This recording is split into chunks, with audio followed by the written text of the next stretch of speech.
Hope that's alcohol. No. Why are you fired up today? Woohoo!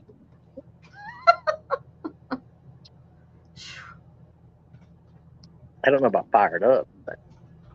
Hello, Mark. Welcome in from Canada. Hello, Annie. Hello, Jennifer. Hey, Jennifer. Hey, Annie. Hey, Mark.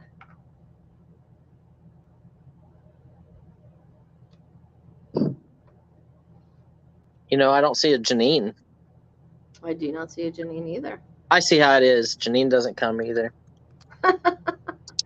Hey, Ashley. Rain. Okay.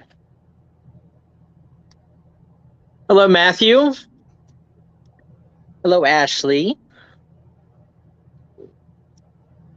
I'm going to open it up on the other computer. You guys, Pam is there to talk to you for a minute. Hi, Gloria. Hey, Gloria. So while some people are coming in, I'm going to open everything up on the actual computer over here.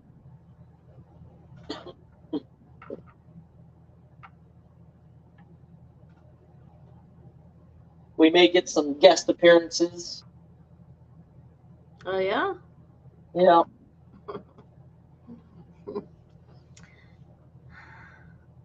Thanks, Ashley. Hey, Mama Beth. Hey, Christy. Hey, Tammy. Hey. Hey, Midwest.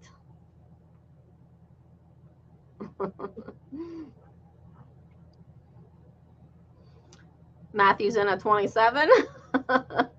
Nice. Sold. I don't know if we're selling, but sold. Me neither. Hey, Shadow House. Nana J. Hello.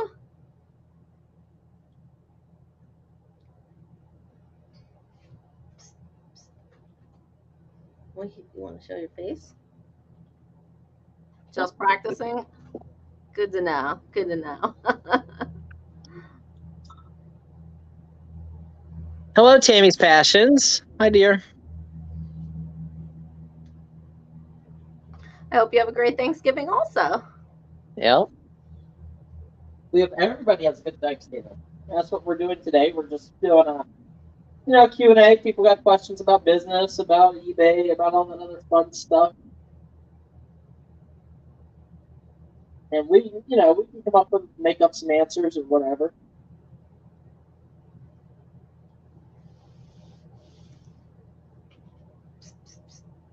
Hey. Don't fall off.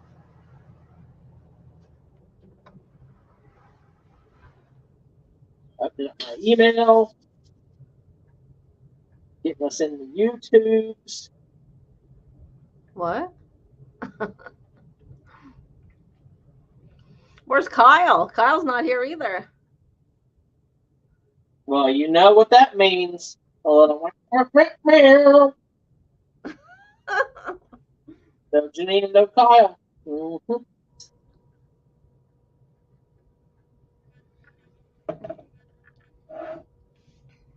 Copy.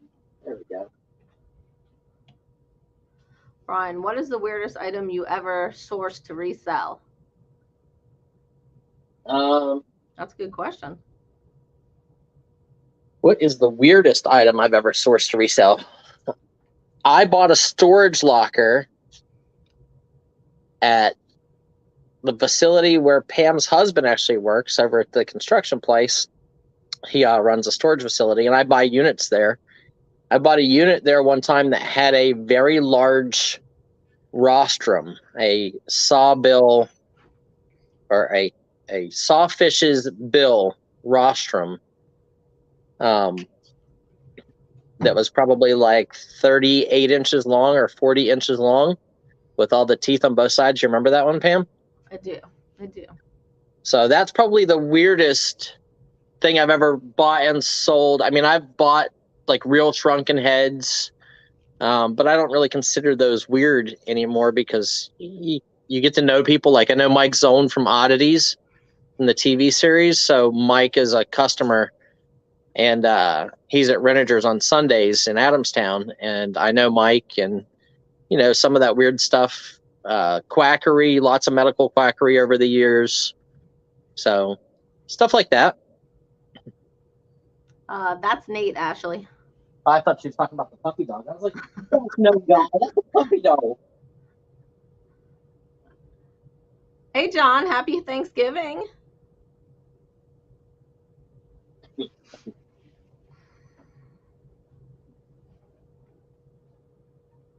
Okay. Brian is echoing. An echo. I'm not echoing. I don't know. I don't hear it.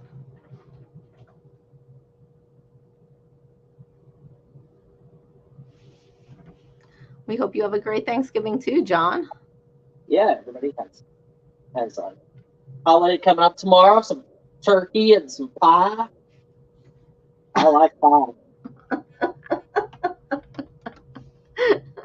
Nate's shaking his head. Not that kind of pie. Well, I like that kind of pie too, but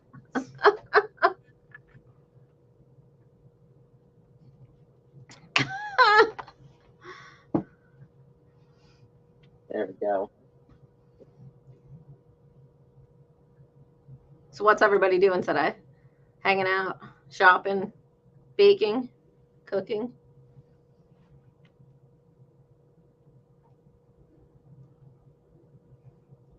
There we go. Okay, that's muted.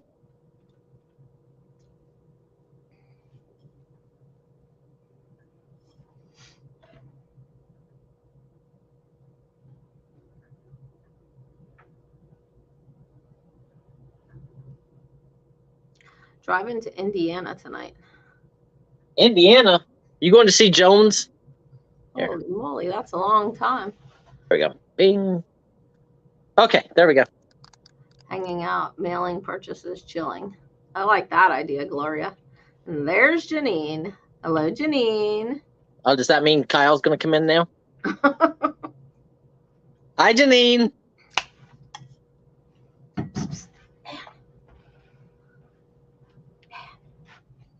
Make my 4 pumpkin and 4 apple pies while listening. Awesome. I love pumpkin pie. I like it with a little bit of spice to it. And then I like, what else? I like chocolate pie. Janine told me to shut it. That's not very nice, Janine. This is Thanksgiving. Okay, she's here. See, there's Annie Bell. There she is. With her little squishy face. She's doing good. She's doing good. And guys, what we will do is after about 20 or 30 minutes, see, there's Kyle at the same time.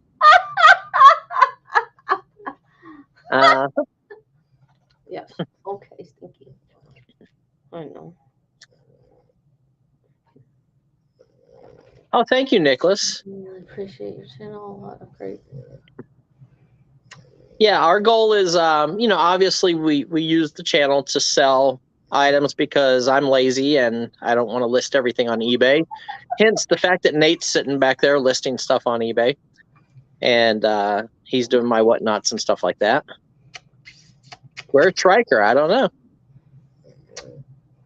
So, I like to show you guys what I buy. Obviously, I need to get better at YouTube or hire someone that is better at YouTube. I'm not a, content creator per se. I see there's a ton of advantages and possibilities with YouTube, such as, you just kind of get your name out there. I have, I have a lot of people that I deal with for a long time. And so I have a pretty good reputation in the business. I've been around a long time. And what are the eBay fees? Meaning, what are my eBay fees or what are eBay fees in general?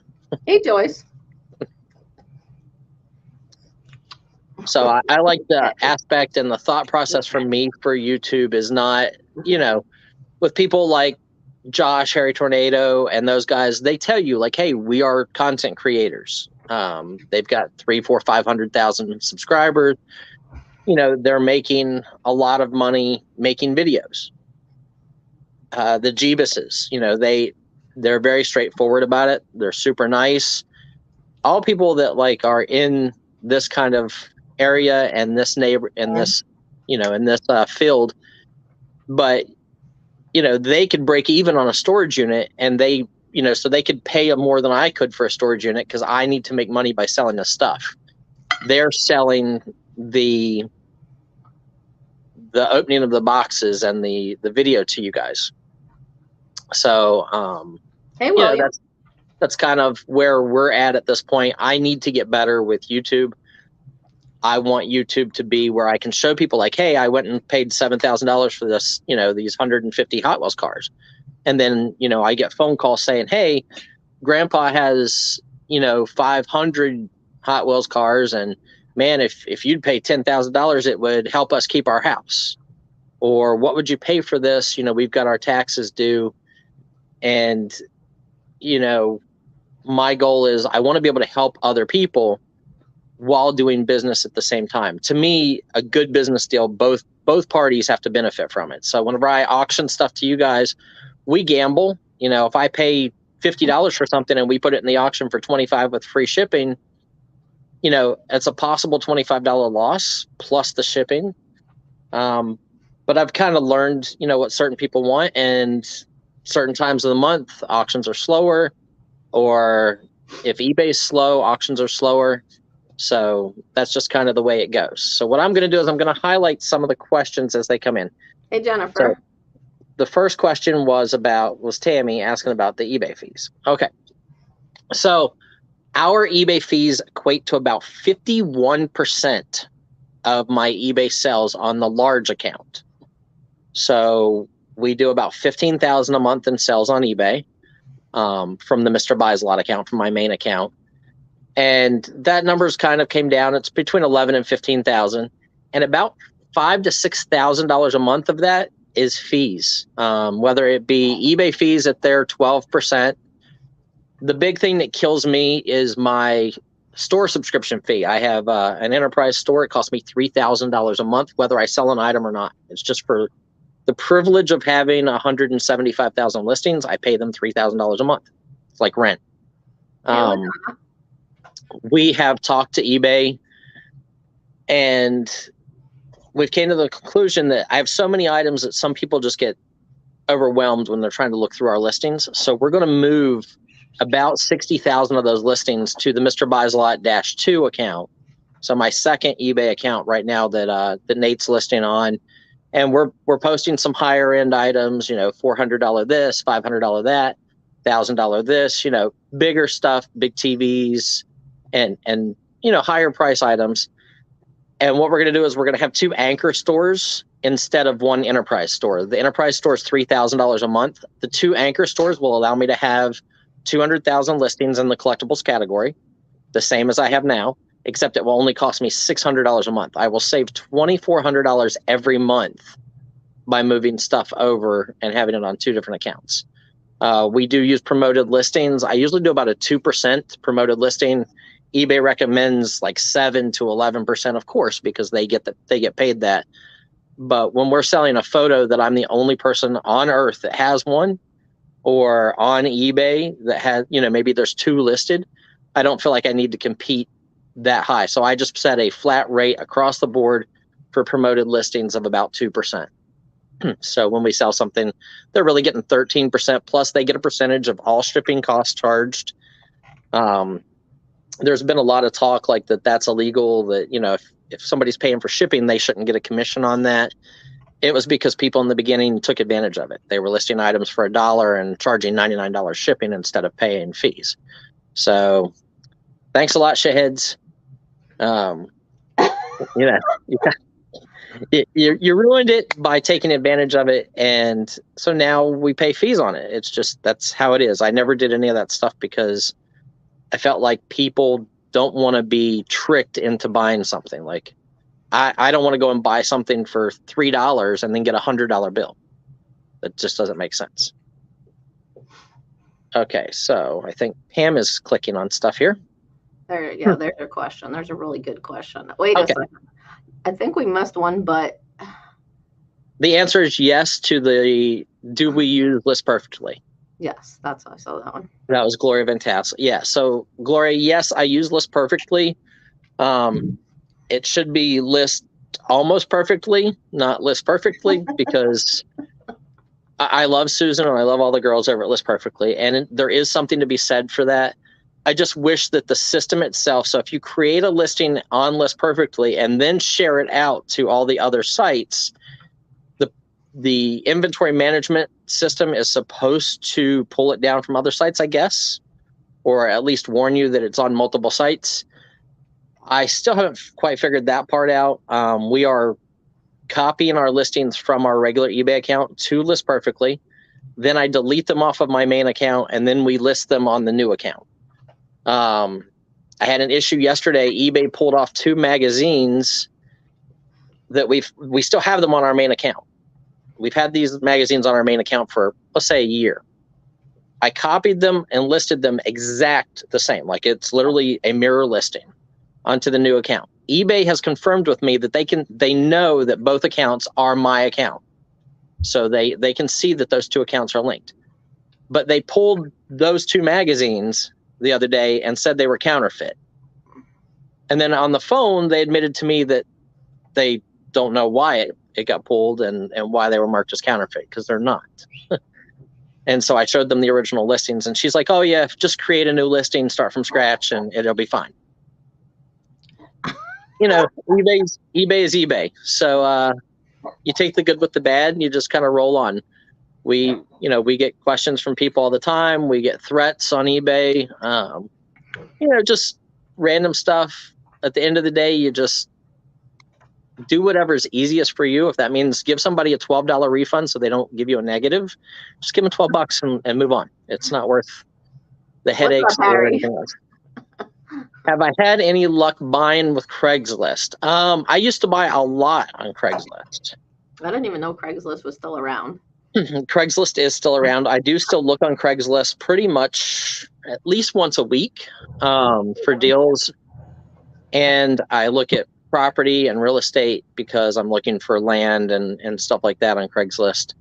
I think Craigslist is good for big items, but Facebook's kind of taken that over. So Craigslist has shrank as Facebook grew. And, there's a bunch of shady stuff. Like, there used to be another site called Backpage, which was for more adult stuff. Like, if you needed an escort for the night, go to Backpage. See? I almost made Pam spit again. Jesus. Sort of paper from in bulk, but always interested in new sourcing methods. So Craigslist is worth looking. There is a website. Come on. I think it's called Tempest. And you can Google search. And I think it's called Tempest. And you can type in a search phrase on Tempest, and it will search all of Craigslist at one time. Like, every city, every state. You can choose if you want to search every city in Pennsylvania for a specific item. It's really awesome. You're not having to click through every one and do it. Hey, Joe. So, hope that helps. Most of my sourcing comes from word of mouth, and because I pay a lot more than other people. Like, a lot of people I know, are like, oh, well, you have to, make 4 times your money, or I won't buy anything unless it's 10x. Guess what? I'll stay in business while you're waiting on deals that you can sell for $100 that you can pay $10 for. I'm happy to pay $10 and get 20 and do it 1,000 times for every one time you do your 10 up deal. I use Marketplace. I like Marketplace. Yep. Pam is a Marketplace user. I love it. And fans only. Shut up. Yeah, it's only fans, Brian. Oh, see? Shows you how much I use it.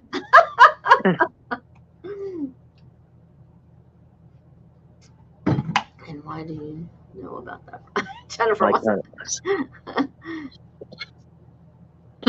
Okay, so what other questions do we got? Backpage, you say. Interesting. Yeah. No, you can't have my puppy, William. Sorry. Unless you want the big bills that come with her. Midwest said even MySpace is still around. I logged in a few months ago. I actually had a MySpace for a very long time. Actually, I think that's where Kim found me at, isn't it? I think Kim actually met me off of MySpace. I think she approached me. She is 11 years younger than I am, and she approached me. She was tired of dating all those teeny boppers and, wanted an older, more out of shape man that she could beat up if she needed to. That's cool, Nicholas. A lot of people have gone full-time. Neither Harry. She is a Boston Terrier. Yeah, so William is saying about comics. I think it's everything. I think if you go over to Whatnot right now, there's a lot of big sellers that are talking about how Whatnot prices have went down on, especially on clothing, because Poshmark introduced their live selling feature. So a lot of people were already on Poshmark, and now they went over to Poshmark where they've got 30,000 people following them. So, why should they use a different venue? And prices have went down on that stuff. Here on YouTube, we used to be able to sell Pokemon cards. Pokemon were really hot, and I don't know anything about Pokemon. We've got people in the chat that have bought Pokemon deals from me and made a few $100 on a deal. And when I buy it, I buy 50,000 cards or 20,000 cards and holograms and non-holograms, and maybe I spend $300 or $400, and I throw a bunch in a tray, and you guys get them. I don't have the time to sit there and look each thing up. It doesn't make sense in my business model to do that. So now, the other day, we had 225 Pokemon cards, with 25 of those being holograms and reverse holograms, and we didn't get a $25 bid with free shipping. So in the old days, that would have been a $100, $150 lot. So it constantly changes. I also think people right now, just right this very second, are looking for stuff that they need or whatever right now, Right. It comes to the holidays and it does get tougher because people want stuff they need. And that was mine. You took that down. That was my channel, guys. What? I didn't mean to click anything. I just touched the thing I was scrolling through. This is my channel, guys. For those of you that don't know, I do auction. I have my own channel. I'm Pam, a little old, a little new. That's pretty much says it all. That's what I sell. So Gloria asked about shipping. Yeah, guys, the way Gloria's typing this, like she's writing question and then asking a question, that helps a lot, or even question marks, just so I can read it. Shipping paid by buyer is $35 over the actual cost. You keep the money. It is a hard thing to say. So when I list something, let's say our press photos, we have them listed at $5. Our government reports, we have them listed at $7 shipping. Now that $7 covers the fact that I paid someone to bag and board and separate, that piece. We put it into a box. The box cost me 73 cents. The bubble wrap is probably another 12 cent worth of bubble wrap. I pay Pam hourly to do the packing and shipping. So let's say I pay her $1 to pack a package. So now I'm in for $1.80 off of that.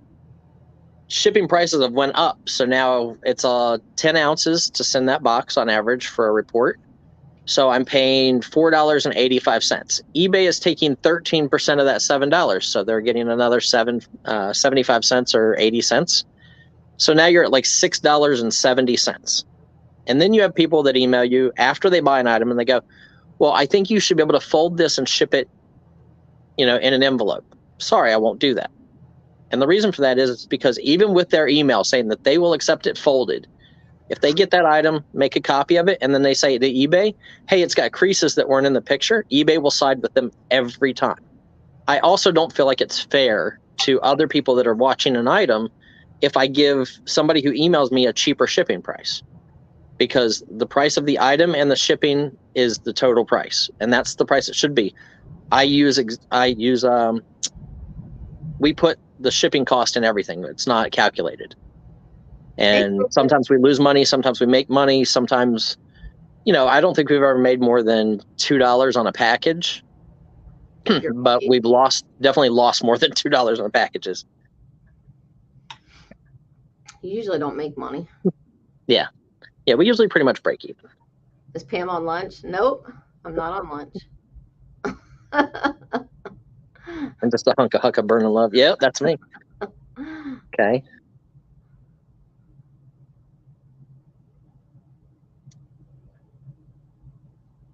So, and then guys, also, if you have a channel, I'm going to open this up in about 2 minutes. I'm going to drop a link.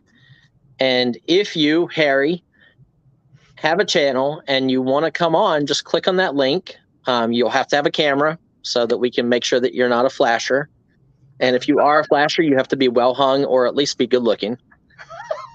Because I'm not showing you my stuff, that's for sure. You guys aren't here for comedy. Well, not for that kind of comedy anyway. This much cheaper for larger items versus USPS. That is correct. Yes. UPS is much cheaper for larger items, not necessarily weight wise. USPS ground is reasonable too. Yeah, we ship a lot of stuff ground. Yep, we send a ton of stuff ground. But just, if people ever question you on eBay or something like that, always go with your gut instinct first. Do what's right and what's right by everybody. If somebody emails you 35 questions before they buy your item, and then they buy your item, expect that item to come back or them to have a problem with it. I've got to a point where, I get people that will email and be like, I didn't give you permission to sell this picture of my great grandmother. I didn't email you and ask for it. It's, and I've got to the point where that's what my answer will be. Let me fix my hair. I might pop on. Okay. Midwest Picker will possibly come on.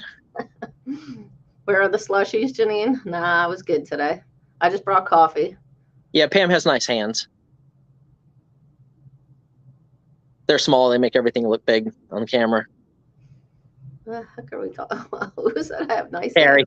hands? Harry said it's good to see you both having a chat.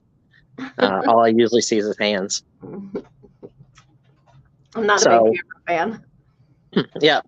Pam is not she doesn't like to normally be online or on camera. And I'm not, you guys see my videos, like I say hi and introduce myself, and then I want to show you stuff. I don't want to show you me.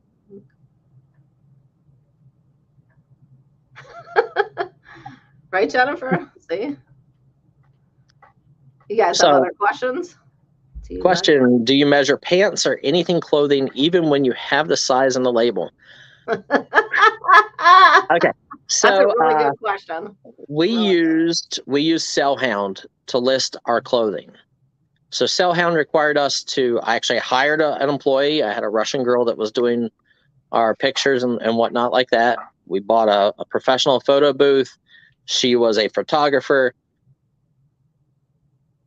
Still slamming your head into a door.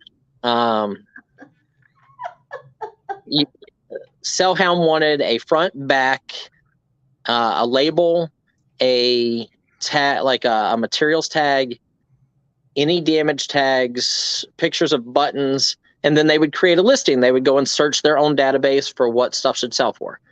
I sent them Burberry and Brooks Brothers shirts that were cashmere, and they must have typed in Brooks Brothers sweater instead of cashmere sweater.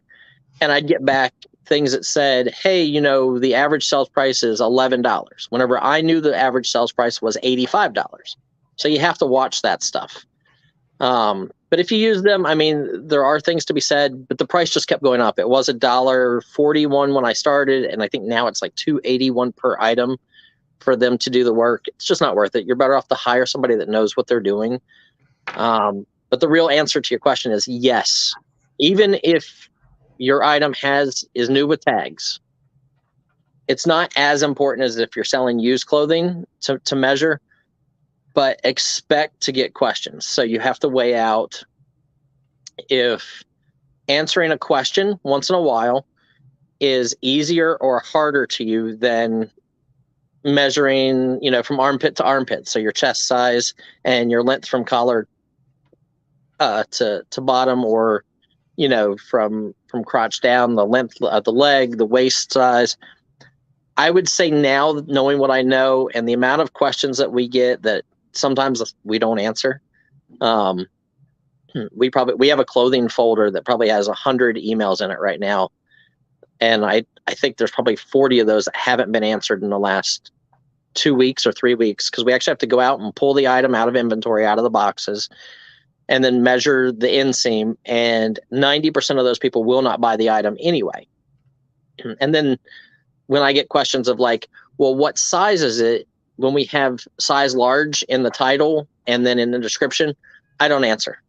If they're not willing to spend the time to read the description, I'm not willing to spend the time to answer a dumb question. Hey, Heather. Your best bet is if you can and you have the time to measure it, because somebody is not going to know that style or that brand, and they're going to want to buy it. So it's better than it coming back to you too. Right. So Ryan Davidson asked, how is Whatnot selling versus YouTube selling, Ben? Our YouTube channel, obviously, we have our steady buyers. They know that we bring vintage, antique ephemera, or good collectibles, and I can sell larger lots. Hey, if we are wanting to sell single items, Whatnot is better because we're getting paid that shipping amount. Well, Whatnot is getting paid the shipping amount. We're not losing that. But since I give free shipping, it's tough because sometimes we'll start something out at $25 and it'll cost us, I don't know, $22 to ship. So I'm really getting $3 for an item that sells on eBay for $60 or for $50. So sometimes you just kind of got to take the good with the bad. I have so much stuff that I just want to move stuff. I want to keep rotating inventory, freeing up the cash so that I can buy the next deal. And in doing that, you're always hoping to find that one deal that's going to turn out to be amazing. And I try to help bring that stuff to you guys.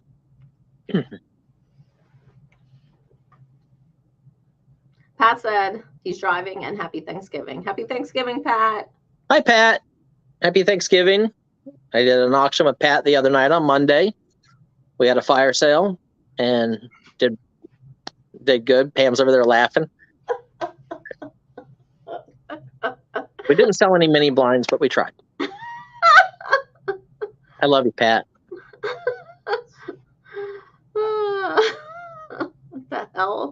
I joke with Pat about things that he openly puts out on his videos that, you know, it just shows guys that we're not all perfect. We, you know, some of us have done this a very long time. I still buy and make mistakes. I try to cut those mistakes down by buying very large quantities at cheap prices. But, you know, I still buy items that I think are worth $100 and I pay $40 for them. And then I look and they're only worth $40 or maybe they're only worth $50.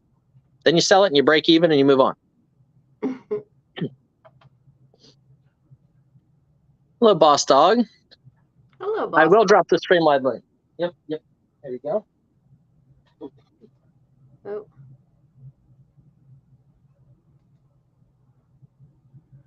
Afraid to do auction. And yes, it is free. Is there an item or category that you won't sell or deal with? No. I don't do a lot with furniture. If I can't lift it myself, I try not to buy it. But I have other friends in the business that do like mid-century modern furniture. So if I'm out somewhere, I absolutely will, you know, we'll buy the mid-century modern furniture. I offer it out and, you know, I'll send them a picture before I even buy it. Hey, Justin, over at Picker's Warehouse, guys. He has a YouTube channel. And Justin, obviously, you can come on in too, and we'll put you up on screen, and you can plug your channel. What's your favorite movie of all time? Matrix. The Matrix. The original Matrix. No, there's no fee. There's a fee to sign up for. For what? There's no fee to sell on YouTube. Period. There's no fee. Right. So we pay. So like I invoice you guys through PayPal. Mm-hmm. PayPal takes 3% of what you guys pay me. Yes. Through PayPal. The reason that I haven't went to like Venmo and Zelle and all that other stuff is I have to like then go back through all the paperwork to find your address, to go to Pirate Ship to create your label. Where on PayPal I can just click a button and print your label and ship you the item.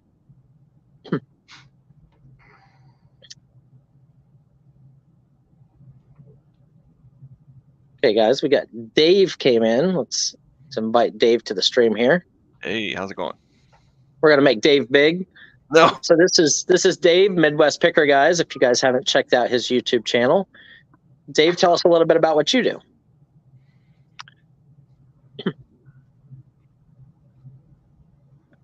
Well, that's not good. You don't do any of that stuff, huh? Okay. I hear a lot of echo, so I'm going to try to talk. I have headphones, but I have to play with these settings. But anyways, I'm Dave. Yeah, it's all messed up.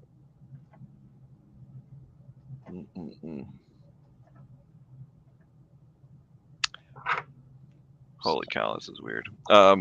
Yeah, full-time RN, part-time reseller, have a YouTube channel, part-time content creator on YouTube. And yeah, I've known Brian since he had 200 subs on his YouTube channel. And sourced from HiBid, I source from Brian, I source from antique stores, flea markets, all kinds of stuff. Make what sold videos, sourcing videos, giant woodpecker videos in my backyard, all kinds of cool stuff. Did you say you do pecker videos in your backyard? Woodpecker videos. Oh, woodpecker videos. Yeah, really big ones. Yeah, guys, you know that you're here on this channel. You never know what you're going to hear. But Dave, I always joke with Dave because he has the picture of the slee stack in the back, and for those of you who have watched Land of the Lost when you were younger and found it, interesting. I always, whenever I talk to Dave or Dave comes into the chat, that's the first thing I think of is the slee stack. Yeah, I forgot to mute the YouTube tab, so I was hearing myself twice. But yeah, yeah, I don't know what it is.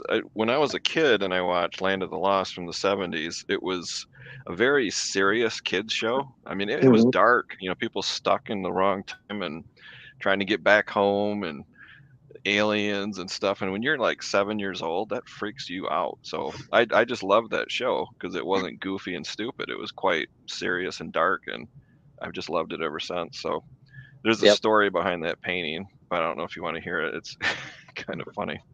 Sure, anything.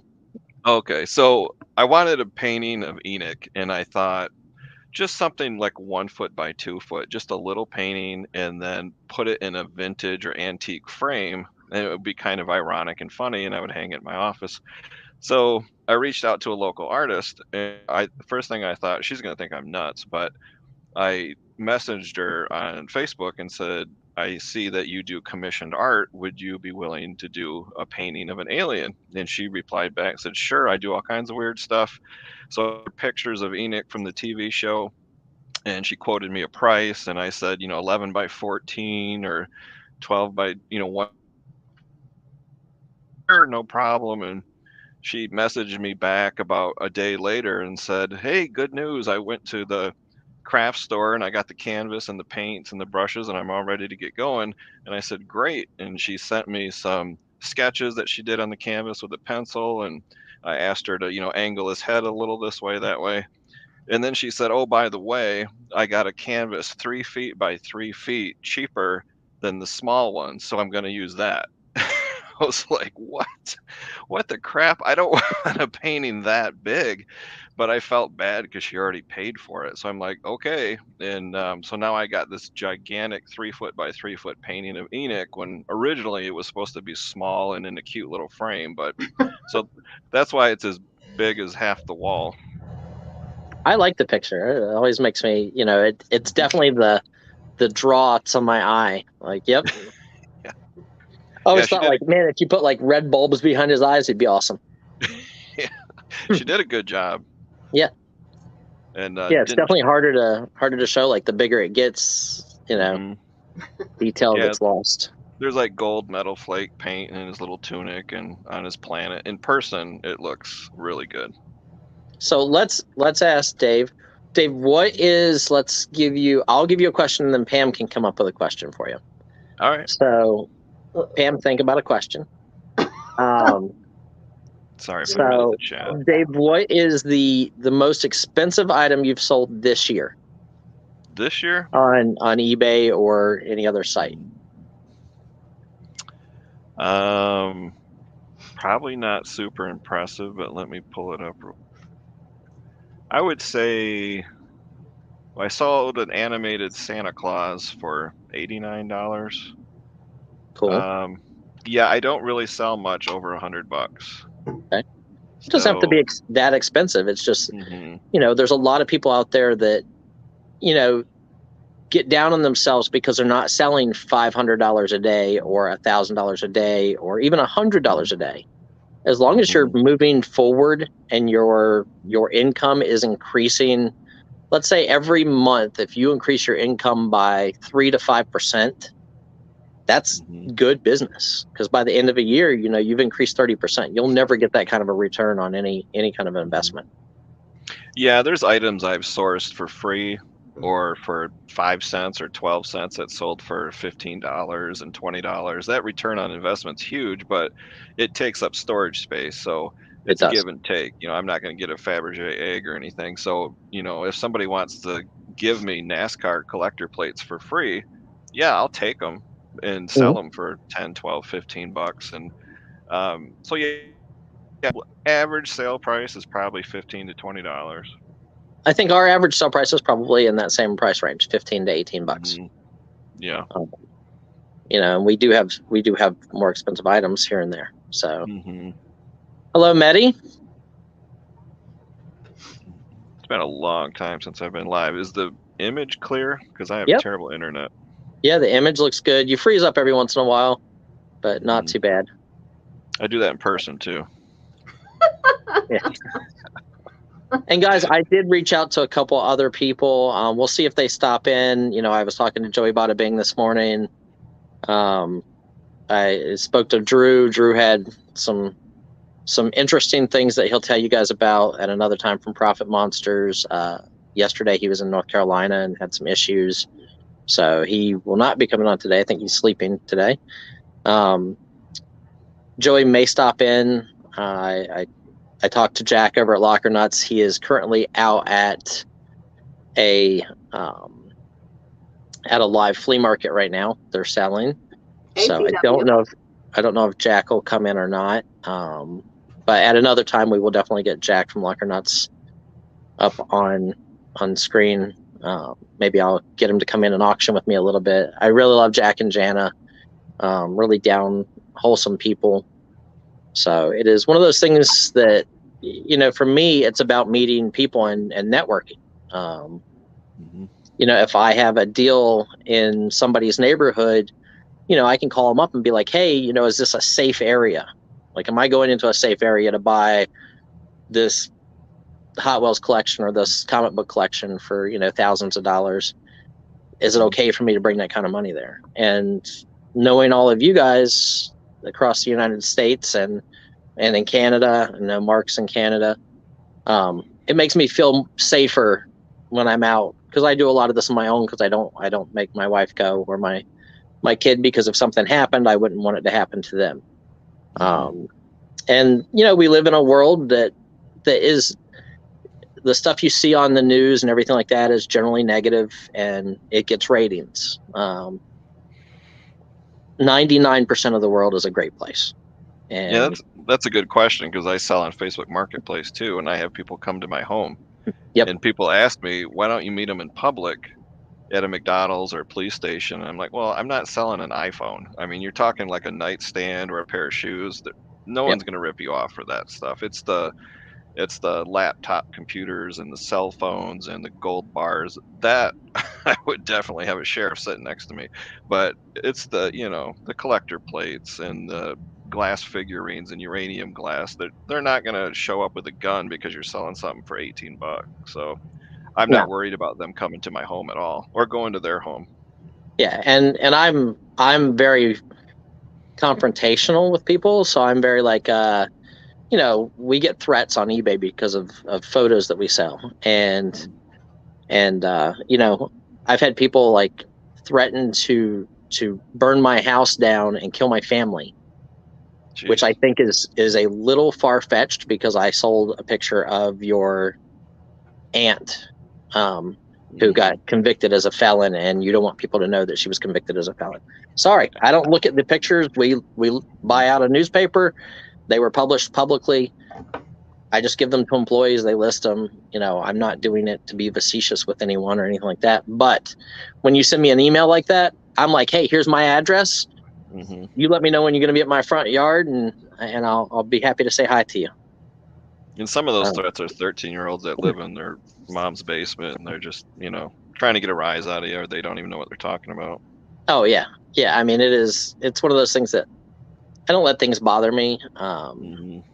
I have very thick skin, as most of you know. Like, you guys can come on and joke with me. Yeah, you don't let me bother you. That's pretty No, cool. no, nothing bothers me. Look, even Kyle threatened me with that a long time ago. Yeah. You Kyle don't have didn't to. threaten me and my family. He threatened to come and take all my stuff. Oh man. Those were fighting words. You don't have to keep me big if you want all three of us on there. That's fine with Yeah, me. yeah. Well, My head takes up half the screen because I got this big fat head. Hey, I like that better. there you Mama Beth had a question, and maybe you guys can both answer it. go. Okay, let's see it.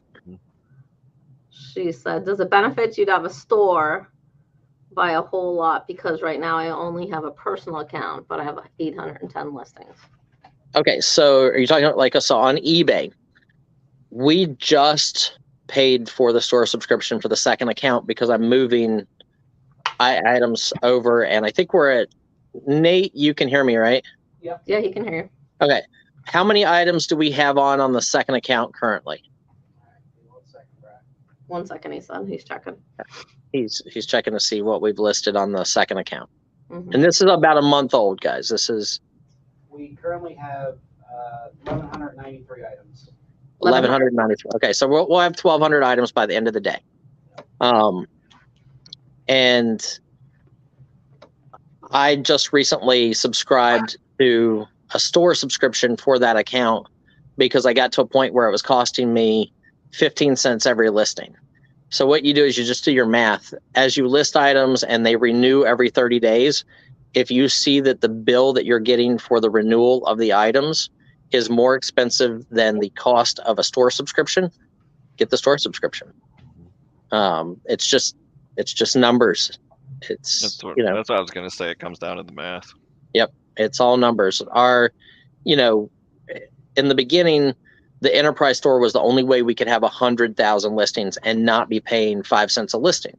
So 5 cents a listing times 100,000 listings is $5,000. Well, to me, I was getting a bargain. I was getting 100,000 listings for $3,000. I was saving $2,000 a month.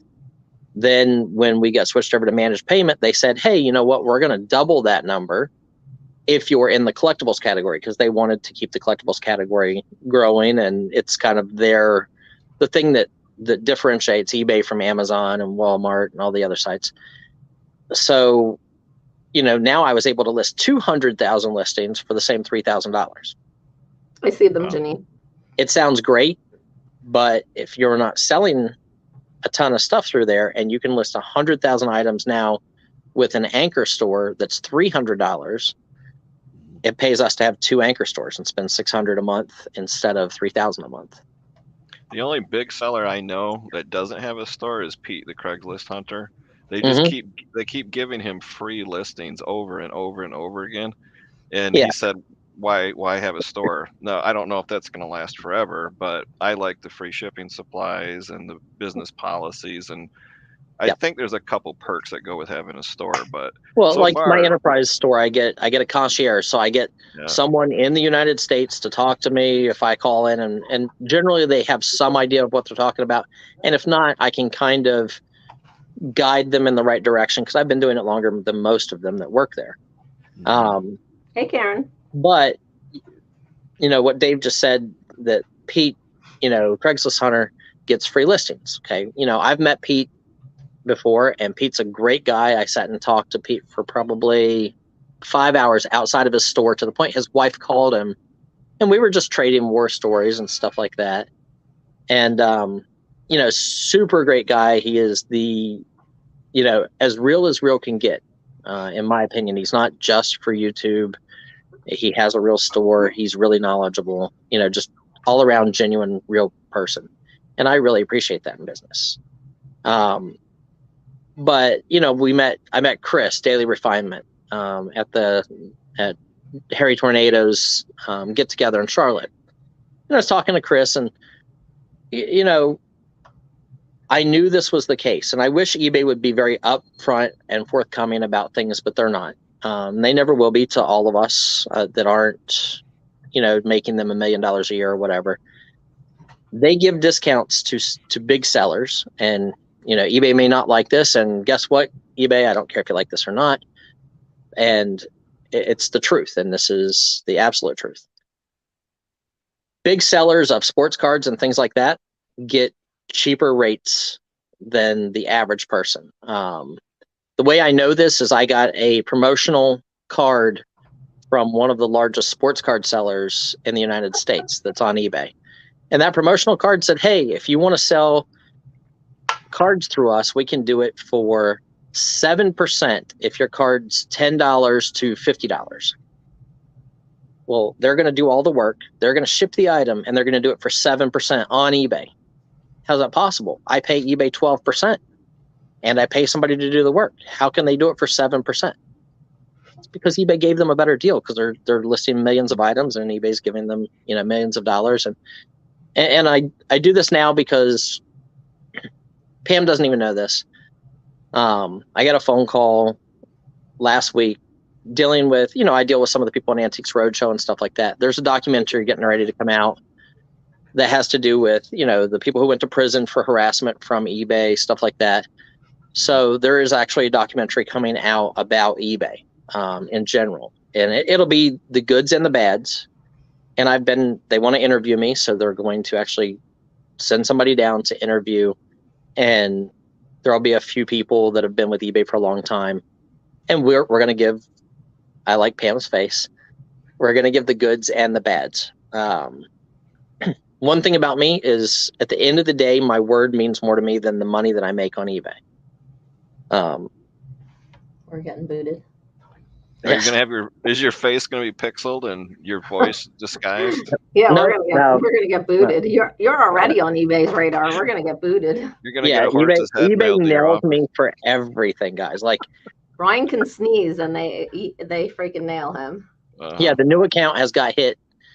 We got hit with we sold some perfume that was 90% full. So we don't know if it's by evaporation or if it was a sample. eBay pulled it and said, you cannot list partially full perfume. Do a search for perfume on eBay. You get like 80,000 listings of partially full perfume. So then, speaking to eBay, she said, oh, you just can't put it. You can put it in the collectibles category, because then you're selling the bottle or the advertisement of the perfume. But you can't put it in the cosmetics category as a used cosmetic. Okay.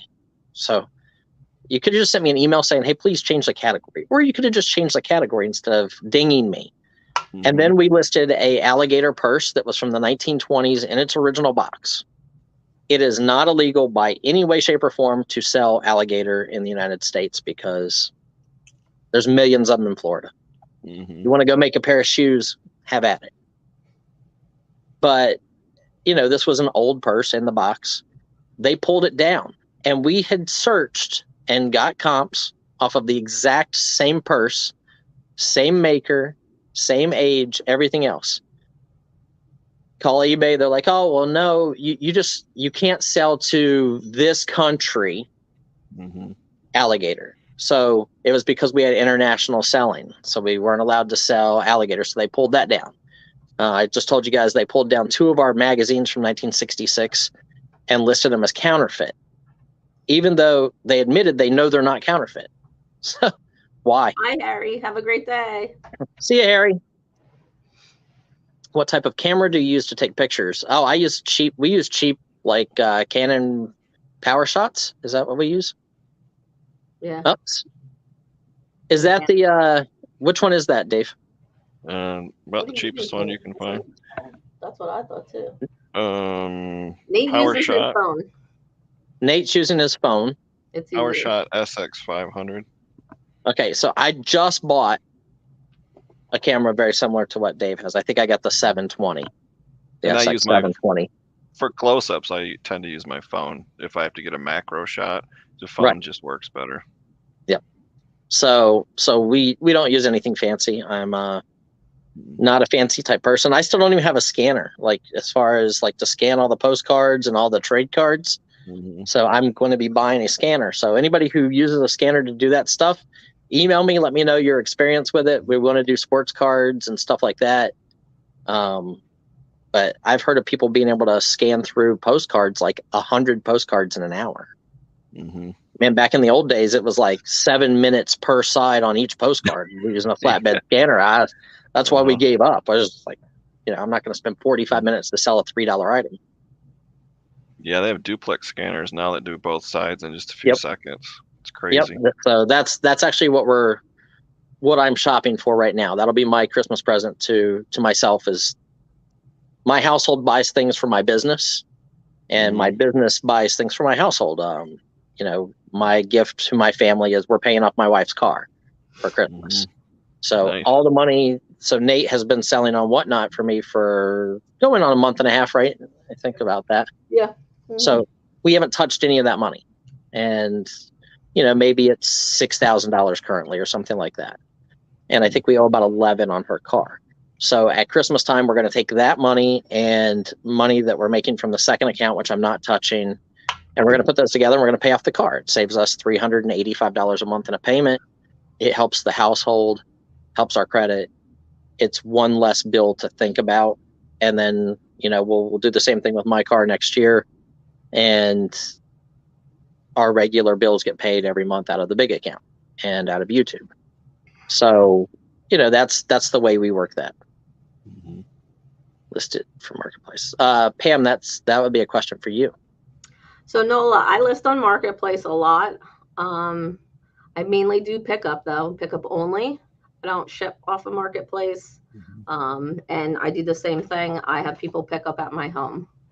So, but I also have a Facebook shop I created, and which I let people into, and I list off of there, and I run it every day, some items, and now I have YouTube people on there before, so I ship out of that shop. Used to be only pickup only though, and these people have been my customers, a lot of them, for years, 5-6 years, maybe longer even.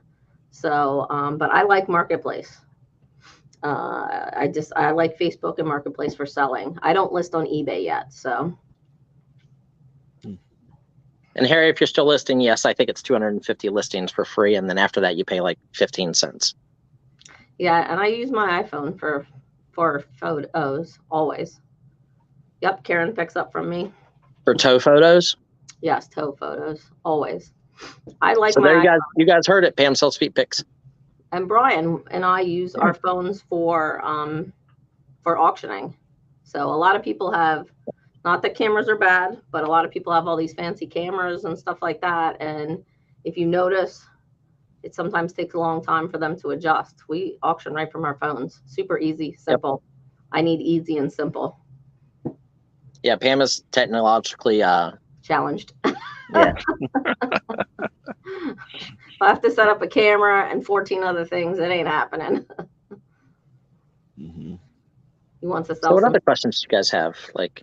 So obviously we sell on eBay. I've used to do auctions on Facebook for about two years prior to eBay, or prior to YouTube, I think. Maybe 2.5 years. Was fun. How do you keep track for taxes? Do you do your paperwork daily, weekly, or monthly? And I'm the worst person in the world to ask that question to, because I don't. I have accountants, or an accountant that I used to have, and sometimes we would go 2 years without doing our taxes. It's not a good thing. Do not do that. Especially, when you get larger, it's harder, because I'm horrible with paperwork. And then I wind up paying him like $5,000 to do my taxes. So it's very expensive to have someone do them. I would suggest that if you're not doing a lot of sales, I would keep track monthly. If you're doing a lot of stuff, keep track weekly. Separate your expenses. If you go out and pick up stuff, keep your gas receipts. There's phone apps for everything now, like everything. There's a phone app that keeps track of your mileage. I think what we do is we write off our mileage in total. And the way I look at it is I live this business. There's not a time that I leave my house that I'm not either receiving a phone call to do with business, or stopping at a Goodwill or a Salvation Army or a yard sale, or meeting somebody in a parking lot, or taking stuff to the post office. If I go to the grocery store, I'm restocking the area in my office that I get drinks out of when I'm having auctions with you guys. All write off, every bit of it. So I just write off the total mileage, so I don't have to worry about my gas receipts and all that other stuff. The government's pretty good about that. We have friends that make a lot of money, like, 7 figures, and they have employees and everything else, and they've never had any issues filing that they made $40,000 in a year making 7 figures. We file that we make more than that per year, and I don't make anything close to 7 figures. So my accountants actually told me that I don't make half of what we file that we make. And the reason I did that was because we're buying a house, and I wanted to show the income, so I paid the government for the privilege of being able to buy a house. That's pretty much what it was. Hey, Swamp Picker. Hey, Swamp. Hey, Glenn. What is a good mileage app to track it? I don't know what the current ones are. Like I said, I don't use mine. So like when we were getting an inspection every year, I write down what it is on January 1st, and then I write down what my mileage is on December 31st. And that's my mileage for the year. Like, that's how I keep track of my mileage. But there is, if you search like the Google store for tax record keeping or mileage tracker or tax mileage tracker, I don't remember the name of it. I've seen them because I started looking into them because, I realize I'm really bad about paperwork, and I know this. So, it is, yeah. Do you write stuff down? I do write some stuff down, yes. I didn't know you knew how to write. I can draw to green. There you go. I got to take off, guys. We'll see you later, Bye. Dave. Thank you for coming in. Thanks for Happy having holidays. me. Happy Thanksgiving, guys. Go over and subscribe to Midwest Picker. Dave has an awesome site. He has awesome information. Thank you very much. Thanks for having me. Hey, thanks, Dave. How do you figure out what you sell? What does your accountant make you turn in? When you're paying an accountant, your accountant can't make you do anything. They can suggest. So my accountant gets my bank statements for the full year from my business account. They get my PayPal full statements for the year, and they get the printouts from eBay for a year. That's the 3 things that my accountant gets as far as income. My expenses are also listed on my PayPal because I have a PayPal debit card that comes directly out of my PayPal funds. So anything you guys buy goes into my PayPal account. If I go to buy a deal, I just stop at the ATM, pull the money out. There it is. There's a record of it on PayPal. Your accountant works for you. So. Right. They have to siphon through all of that. And if they have questions, they'll ask you. I would definitely keep track of what are your monthly expenses, like the things that you use every month that are business related. Our garage has a separate internet than our house. I get to write both off because when I'm in the house, I'm still on my computer doing eBay and work and looking for deals, and I'm on my phone using the Wi-Fi. So both my internets get wrote off. I can write off a percentage of my property taxes because my entire garage, which is a large garage, is eBay. My garage that's attached to my house is eBay. We list and we make bags and boards in the house, so we can write off a percentage of the house. So I make a list of my monthly bills, my cell phone, my cable internet, my house, my mortgage, my taxes, my gas. I kind of break that down. And then both warehouses in Pennsylvania, my 4 storage units down here, all of those things are written down. And those are our monthly expenses. So those monthly expenses usually stay within 10% of each other every month. The accountant can just look at those real quick and just add that up times 12, and that's a write-off. 46 degrees. Hey, you stop leaking. Is Kim licking your leg? No, if she was, I'd be really excited. So Mark asked, are you interested in selling art? Yes and no. Paintings and stuff like that are hard to ship. So to that portion of it, probably not. But on the other end of it, I bought 1,300 paintings. We have 1,300 paintings at the other warehouse that date back to the 1700s. And some of them are potentially $10,000, $20,000, $30,000 paintings. And they are just sitting in that warehouse. Jeffrey, we hope you have a good Thanksgiving as well. Yep. Happy Thanksgiving, Jeffrey. If it was like comic book art and illustration art or cover art for magazines and stuff like that, absolutely, I would love to deal with it. But paintings and things that are big, would I deal with it? Sure.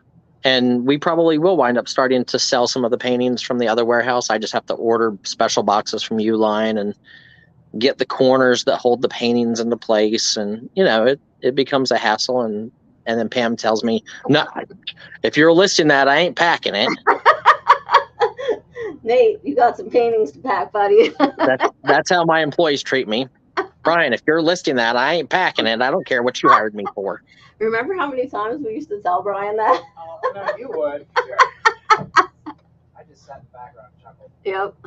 Brian used to buy the biggest stuff, and then he would be like, okay, we're listing this. And I'd be like, I ain't packing that. Why does Pam call you Brian?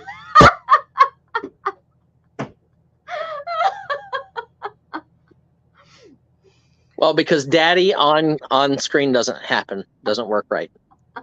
Isn't that what Aiden used to call you when he was little? Yeah. Yes. Yeah. His son used to call him Brian when he was little. So now all of us, my husband, myself, we all call him Brian. Yeah. Yep. Aiden used to call me Brian and used to call helicopters hopicopters. Yeah. So Pam's husband jokes about it all the time. And so it just kind of caught on. They sell the boxes and the corner pads at Home Depot. Yes, they do. It's still cheaper to buy them in bulk from Uline, but you're absolutely right. They do. And there's a lot of money in art, guys. That 1,300 paintings that's sitting in Pennsylvania, probably cost me $25,000. I think it was like $20 a painting across the board. And I've turned down thousands of dollars a piece for certain ones because I didn't want to let anybody cherry pick them. I wanted to flip it as an entire lot, or send it all to auction and let it do what it do. What he said. We have some big deals coming up. There is clothing deal that we talked about not too long ago that is, in the $50,000 plus range, to have a collection of art prints that can be shipped in a tube. Oh, see, like prints we do, especially like the superhero art and the canvases, stuff we can roll. We've definitely done, and we do that. Hello, Michael Whelan. Hey, Michael. So that type of stuff, yes, but paintings as far as generally large stuff. Do I use promoted listings? Yes. I promote my listings at about a 2% rate because I'm not really competing with anyone. eBay recommends 7 to 11%, but why wouldn't they? Like, hey, if I could, when you guys come to the auction, if I could say, hey, I'm going to sell you guys this, and I recommend that you pay me $35, and I know it's only going to get bid up to $25, why wouldn't I recommend that you pay $35? That's eBay's, eBay gets more money from you. If you're in a competitive category, such as cell phones or computers or something there's a lot of out there, like new toys, Pokemon, stuff like that, I understand ponying up and paying 20% to promote your listing over someone else who doesn't pay that. But for me, no. What's your largest recent buy and item sold? So Ryan, I bought I bought a palette of Marvel canvas art not too long ago. We bought a sample. We had about, what did I have, Pam? Like 200 different ones, 150 different ones, something like that. Mm-hmm. So we bought a palette. They are a clay on canvas. They were limited print. We found the website that sells them, the only place that we could find. And that site was getting like $700 to $800. We brought them to auction here on YouTube. We started them out at $25 and let them ride with free shipping. We got anywhere from $40 to $300 a piece. Yeah. Those did not have the certificates. I made a deal with the guy to buy the entire group that he had, which was about 2,500 more pieces. I bought the entire group. They sat on a pallet. I got some other posters and stuff with it. I spent $48,000 plus shipping, so I was right around $50,000.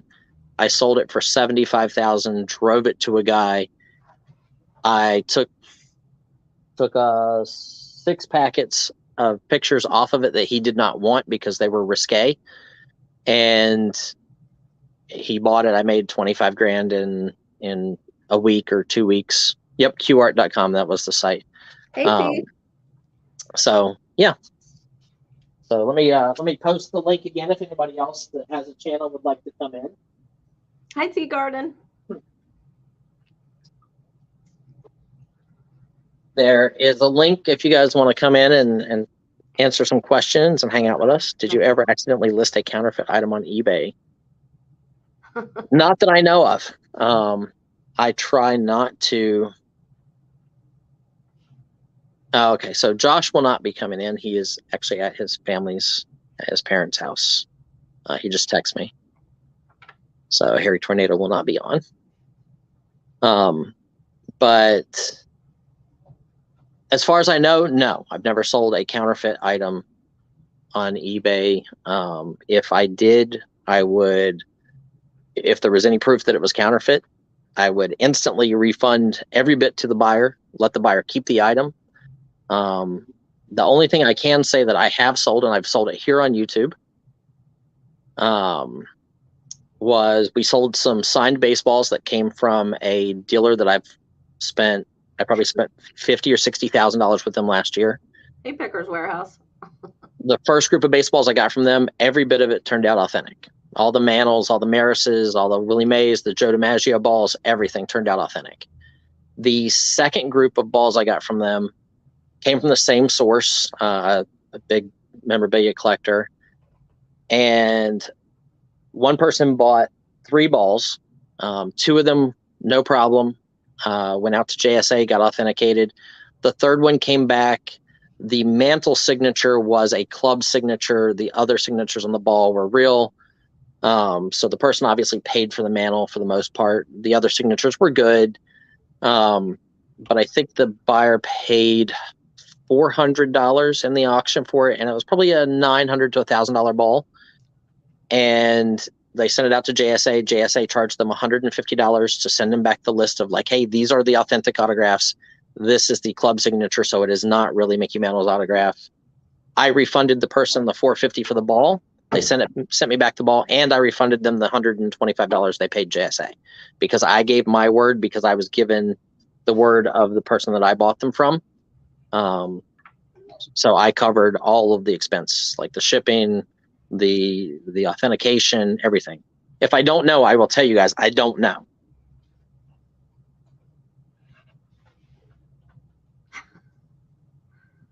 What is Pam, what is your favorite item to source? And you can't say alcohol. That is not true, Brian. Karen is not asking me. She knows my favorite items. Pam likes clothing. I do love clothing. So my favorite item to source is, I really feel like that the comic book market has dropped immensely lately as far as like here on YouTube. So a lot of the deals that we're giving out right now are really cheap, like to the point where I almost would buy books at those prices. But I feel like comic books are, baseball cards had this huge upswing during COVID, and they've came back down to like reality. So I believe that those are kind of where they should be. But like comic books, I just believe have nothing but upside potential, because think about it. Every comic book is either getting a TV series or a movie made about it, or as people's ideas start disappearing, all they have to do is open up a comic book. It brings you back to being a kid, and it takes you out of the reality of, my son calls me once a week going, I wish I would have listened to you. I wish I would have realized how hard it is to be an adult and be on your own. And man, life was so much easier when we were in school. And I think that that's what comic books do. It gives you, it's the same thing with video games. It gives you a break from reality and from the bills and the stress. So I think comic books are going to either, they're kind of where they're at now, which is up, thousands of percents in the last 5 years. I mean, if you look at Amazing Fantasy 15, a first Spider-Man, Oliver and I made an offer on a CGC 3 at a comic shop up towards Hazleton, or maybe it was Terry and I. It was one of the two. And we offered $4,000 for this book maybe 8 years ago. That book right now is $35,000. And when we made that offer, that was full, like a real offer. Like it was a pure good offer. So now that's 10 times more in 4 years. Where could you go and put that money in the bank? First appearances, like Miles Morales, as they're doing all the Spider-Man stuff, not an old book, but high grade, brings $1,000, $2,000, $3,000. It's just really hard for people like me that don't specialize in comics. Like Primetime Treasure Hunter, Dom, knows his comic books. So whenever a first appearance of somebody comes out, he knows it. Whenever they're getting ready to do, like we told you guys here, that I heard they were going to make a Lobo movie. And when they officially start putting out the trailers and stuff, Lobo books are going to double, triple, quadruple in price. So I believe comic books are an amazing investment. So if I had to choose something to buy a lot of, or, to spend money on, I would choose comic books, or pieces of history, like, of our history, not necessarily of, we bought a Civil War collection the other day, and the day I bought it, I brought it back here, showed it on camera, and we sold it to Annie. I didn't do the research. I mean, there could be $40,000 worth of stuff in that box. I just doubled the price and sold it. I got to touch it. I got to own something from 1864 that was awesome.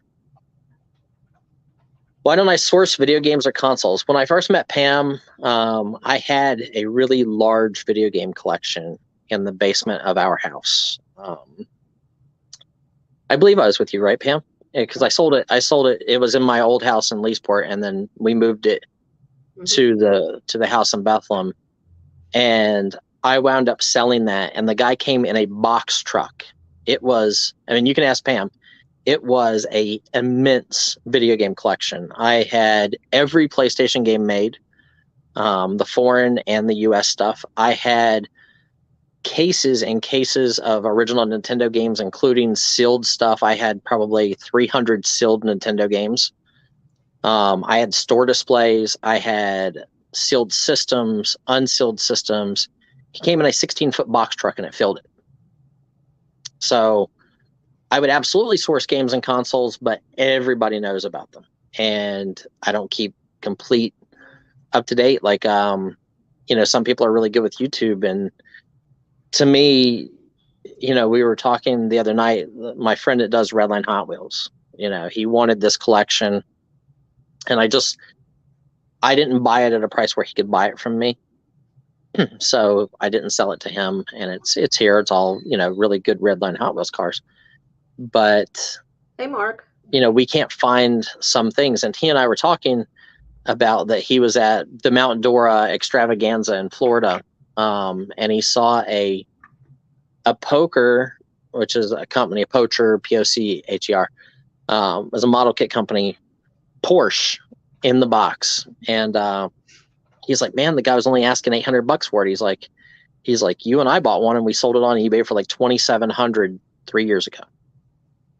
And he's like, what are they going for now? And I was like, I don't know. I was like, you just look it up. I said, I haven't seen one in a while. So I said, a little bit less or whatever. Well, he looks it up. They're bringing $800. Like, we got 2,700 3 years ago. It's bringing 800 now. So you kind of have to keep up on the market. Stuff doesn't stay the same. It can change the drop of a hat. Sports cards are a good example of that. If you have a Justin Herbert card, his rookie, and it's worth, I don't know, I just happen to know the name Justin Herbert. Let's say it's worth $50 for this card. And he goes on a 3-game streak where he is just killing it and his stats are good. That card might be $150 in 3 weeks from now. And then if he gets hurt, that card might be $10 3 weeks from then. So, it's all based on the marketplace. There's not too much Brian won't buy, guys. If he can make money on it, he'll buy it. I know I saw somebody ask about cars up further. Like real cars or like toy cars? Real cars. Toy cars, absolutely, I'll buy. Real cars, I can't say if somebody walked up to me tomorrow and said, hey, I have a grandpa left me this garage and I have the title for it. I don't know if it runs or not, but it's in nice shape. My first car was a 67 Mustang, so we'll use that as an example. I have this 67 Mustang with 48,000 original miles. It doesn't start, but, it's been sitting in the garage. My grandpa was the only owner. Would you give me $5,000 for it? I probably couldn't drive that car fast enough to get to the bank to give him $5,000 for that car. And do I know how to fix it? No. I'm about as handy as I am pretty. But I have, a semblance of, I think that car in nice shape with original mileage, original owner is probably worth $40,000. And I can't imagine doing work to it if it's not body work that would cost more than $7,000 to $10,000. So I would cost average that in the back of my head. Do I sell snack food boxes? KK. KK, if I could find snack food boxes cheap enough that I could sell them and make a profit on them, absolutely, I'd sell some snack food boxes. Check the question on your screen. Let's see. How long did it take to list 180,000 listings? How many staff did it take? Okay, so I've had multiple accounts on eBay over the years. One of my first wife, whenever eBay just started, my account name was Toys, TOYS. AKK. Then I had Ant Toys, ANT-TOYS, and then we created the Mr. Buys a Lot account with my current wife because we created the company and the company created that account. So that account started in 2012, I believe. The Mr. Buys a Lot name got trademarked and everything in 2017. So, it took us, what do you think, Pam, 6 years? Probably five or 6 years to list 180,000 listings. At one point in time, I had 2.5 employees. If you took all of them and kind of added them together, we had 6 bodies, but 2.5 employees. Nate's cracking up. Nate used to actually be the office manager for me. Pam was just an employee, so now Pam is the office manager. Thanks, KK. And it's because Pam can crack a whip better than Nate can. From all her, He said absolutely. From all her Dom years. I'm not a boss. I don't like being boss. Yeah, Pam does not like being the boss. So I'm still officially the boss, but she is in charge of everything that goes on up there. I'd rather just do it myself. No offense, Nate. Pam and Aiden are speaking of the drive. Not right now. Not right now because I'm doing something. Willa Grace, stay here. Make sure you don't let her out. To your garden.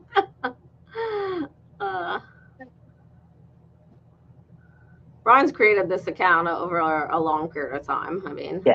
So we had 6 people listing at one point in time. Yeah. And And then we went down to 3 and 2 and 1 and back up, and it's been up and down. Yeah. I mean, I used to have an employee when we didn't have the warehouses, and I'm trying to think of his name. He was a really great guy. Kamara, right?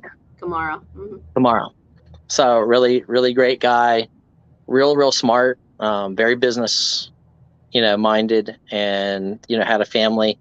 And I taught him about the business, and then he saw that I made good money, and he decided to try it on his own. So he quit working for me. And then he tried to go to the people that he would see me buy from and tried to buy from them. And then he came back to me one day and he said, man, I've got all this inventory that I bought at so-and-so's. And he's like, but I can't sell it. And I'm like, well, what kind of price did you pay? And he tells me, and I'm like, well, why'd you go to him? And he's like, well, you used to buy stuff from him, so I figured that it was a good idea. I said, but yeah, I used to pass on 30 deals and buy one. So he was buying everything, and it wound up costing him. And then, he tried to go to auctions and compete with me to buy the stuff that I had taught him to buy. And I taught him a new lesson, and that was I dropped a lot of stuff on him, and he had to go get a regular job. Kathy, if I could figure out how to get food cheap enough to sell it, to auction it, I seriously would right about now. Yep. Yeah, I mean, that is something everybody wants. Yeah, food right now is crazy. I mean, double what it used to be. I've been thinking about it. I've been thinking about checking into it a lot more. You feel like you're trying to grow at a 90-degree angle. We said this earlier, like, if your store, understand, like, the world is uncertain. So, the whole, like, war glooming over us thing, the people like me that have logical minds says, why should I worry about getting hit with an atomic bomb? If I get hit, I'm not going to be here. So if I build up some debt, guess what? They can't collect it from me. I created that debt. My kids didn't create that debt. They can't go after them.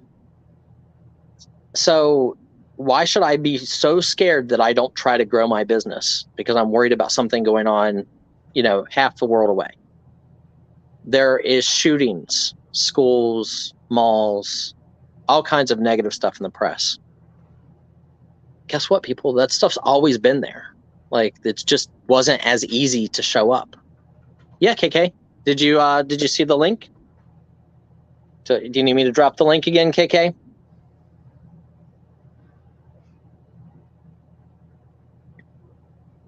And T, if you're still here, you're welcome to come up as well.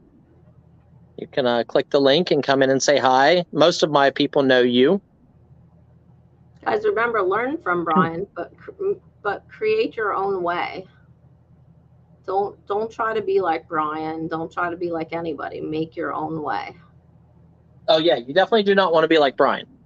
And no, it's not that. It's just that everybody needs to create their own way. Okay, we're going to bring KK in. Tried to be like you when I started selling, and it just doesn't work. Yeah, because you had boobs.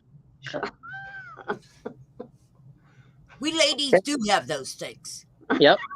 So for those of you who don't know, this is Kathy from Kathy's Corner. Kathy was a really great customer, and she's a big supporter. She's always around. She's super nice. She's learned the hard way that YouTube is like high school. There are cliques. There are people that will talk nice to your face and stab you in the back, which is why, like, you guys have seen in the very beginning, like, I used to tell people, look, if you want to come and play politics with me, I'm not interested. Like, I'll say what I want to say. If you don't like it, that's fine. I'm always going to be truthful with you guys as best as I can. And I'm going to tell you how it is. And I think KK is kind of at that point now too, that, she showed support to a lot of people that didn't appreciate it. And didn't come back to support me when I needed supported. Right. So, but that's here and there. Yep. On it as YouTubers. But the one thing I made clear a long time ago, let me get a drink. Okay, I said, are you friends, or are you YouTube friends, or are you trying to be in between? Okay. Well, let me tell you, the in between does not work. Okay. Because you're bidding against each other. They're talking behind your backs and stuff like that. Okay. So you got YouTube friends. Your YouTube friends will put you down behind your back. Now remember, if someone's talking about you, remember, they're talking to you about someone. They are talking about you too. Just friends are very hard. If you have 5 friends, and this is an old saying, if you can count on your hand and you got 5 reliable, love friends, you are rich. But that's my little statement in there. Yep. But I agree with that. 5 real friends is being very wealthy in life. yes. But my idea for you, for me, because this is what I want from you, Brian, I'm Sure. just going to tell you. I want you to start making me snack boxes, okay? Snack boxes. I don't have a car Don't very you have often. don't you have any ends on food? Let's see. We need some snack boxes. Let's see. Who can I call? Well, what I was thinking too. I got friends that fill vending machines. We can get some cinnamon, some sticky buns and stuff like that. Well, hey, but here's my idea for you too. Something different, something to think about. Now, I have one of those creative minds. I'm not smart, but I got a creative mind. But what you could do is, the holidays is coming up. So, a lot of people will go out and get, hey, there's a box of donuts. I'm just using donuts, but you have to use your own mind. Oh, no, I love the fact of donuts. You're fine. Okay, the fact of the donuts. And when you're selling products, you could say, hey, this is going to come with this, or surprise, what is going to be coming in your box, an extra treat. And Right. It would be like something with the, a food product. I'm telling you, people starve out there because, like they are stuck in their bed for 6 months. Let me tell you. With a broken foot. No, 2 operations on one foot and one on the other foot. Yeah. And then I still got to go and get my hands done. So, well, this one first, guaranteed. My hand's always like this. I don't know why, but stuck like that. Is it stuck like that? Yep, like this one. You can't straighten it out. I try. It's just okay. That's a duper contraction that you got it all down in the ear. Go see a doctor. I was making Pam laugh. Yeah. Okay. Because I'm not. This is my hand. That is my hand. So your one finger has the muscles pull on it all the time, so it's always down. Yeah, the ligaments down in here, but this one's dropped. Right. This one used to be like this. That's why I was saying you might be duplicate contraction, but yeah. You definitely have to have a tough skin if you're gonna sell on YouTube, guys. Yeah. Yes. So do not do it if you can't take criticism. Yeah. Mm-hmm. And like you guys heard me joking with Pat Dees earlier about his house, the fire he had at his house, and he put out a video that he made a mistake and he bought mini blinds and blinds when he was buying these pallets and all this stuff like that. But he's man enough to step up and admit that he made a mistake. Yeah. So in business, a mistake that you make, you will learn a lot more from it than every success that you ever have. When I buy something and I get lucky and I make a bunch of money on it, I'm like, yeah, that's awesome. But 6 months from now, I'll forget about that. I'll be like, yeah, I bought some of this and I made money. But when I lose money on something, I remember not to buy it no more. Well, I was going to say on the other side of that is you got to learn to be very creative of what you with that to get that dead stock off of you, out of your area. You need to come up with creative things. you know, like let's say on the blinds, buy one get one free. You know, Yep. I'm just using that as an example. But what you could say, hey, crafters, what could you make with this blinds? Yep. And you got to find You a got to create a new niche.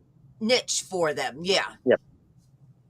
Yeah, I mean, he called Ray Charles, and Ray Charles didn't want no more blinds. Yeah, I figured that. But you're just not right. Brian, just not right. For sure. That is the lowest one, you know, but that's why we're thankful for Pam, because there is nobody else who could deal with me as much as she does and my wife. Yeah. The two of them are what I'm thankful for, because everybody else. But I learned the very hard way. A lot of money.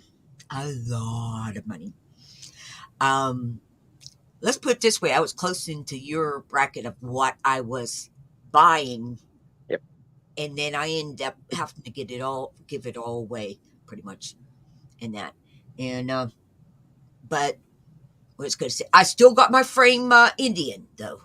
Nice. I still got my geishes. Hi, EST. Happy Thanksgiving. So you guys, KK, you have your channel and everything. Mm-hmm. So KK, if you want to drop your link to your channel, please feel free. And you guys can go over and check out the stuff that Kathy's I'm doing. not putting anything on my channel right now. I'm just playing bingo on Tuesdays, but I am going as soon as I can reset up my homepage and all that. Guys, that's one thing you got to learn to do. You got to learn to set up your whole page. When I got into this 5 years ago, I still don't know how to set up all that stuff. But you got to learn all the backside of things that people are not telling you. You know, like how much it's going to cost you for tape and boxes and, you know, the stuff to wrap that stuff in and how to ship it, you know. And hi, EST. Happy Thanksgiving. Easton came in from Northern Ireland. Thank you for watching. Haven't seen you in a while. Hope you are feeling better. I did get your email that were not feeling well. Guys, my YouTube page, Annie.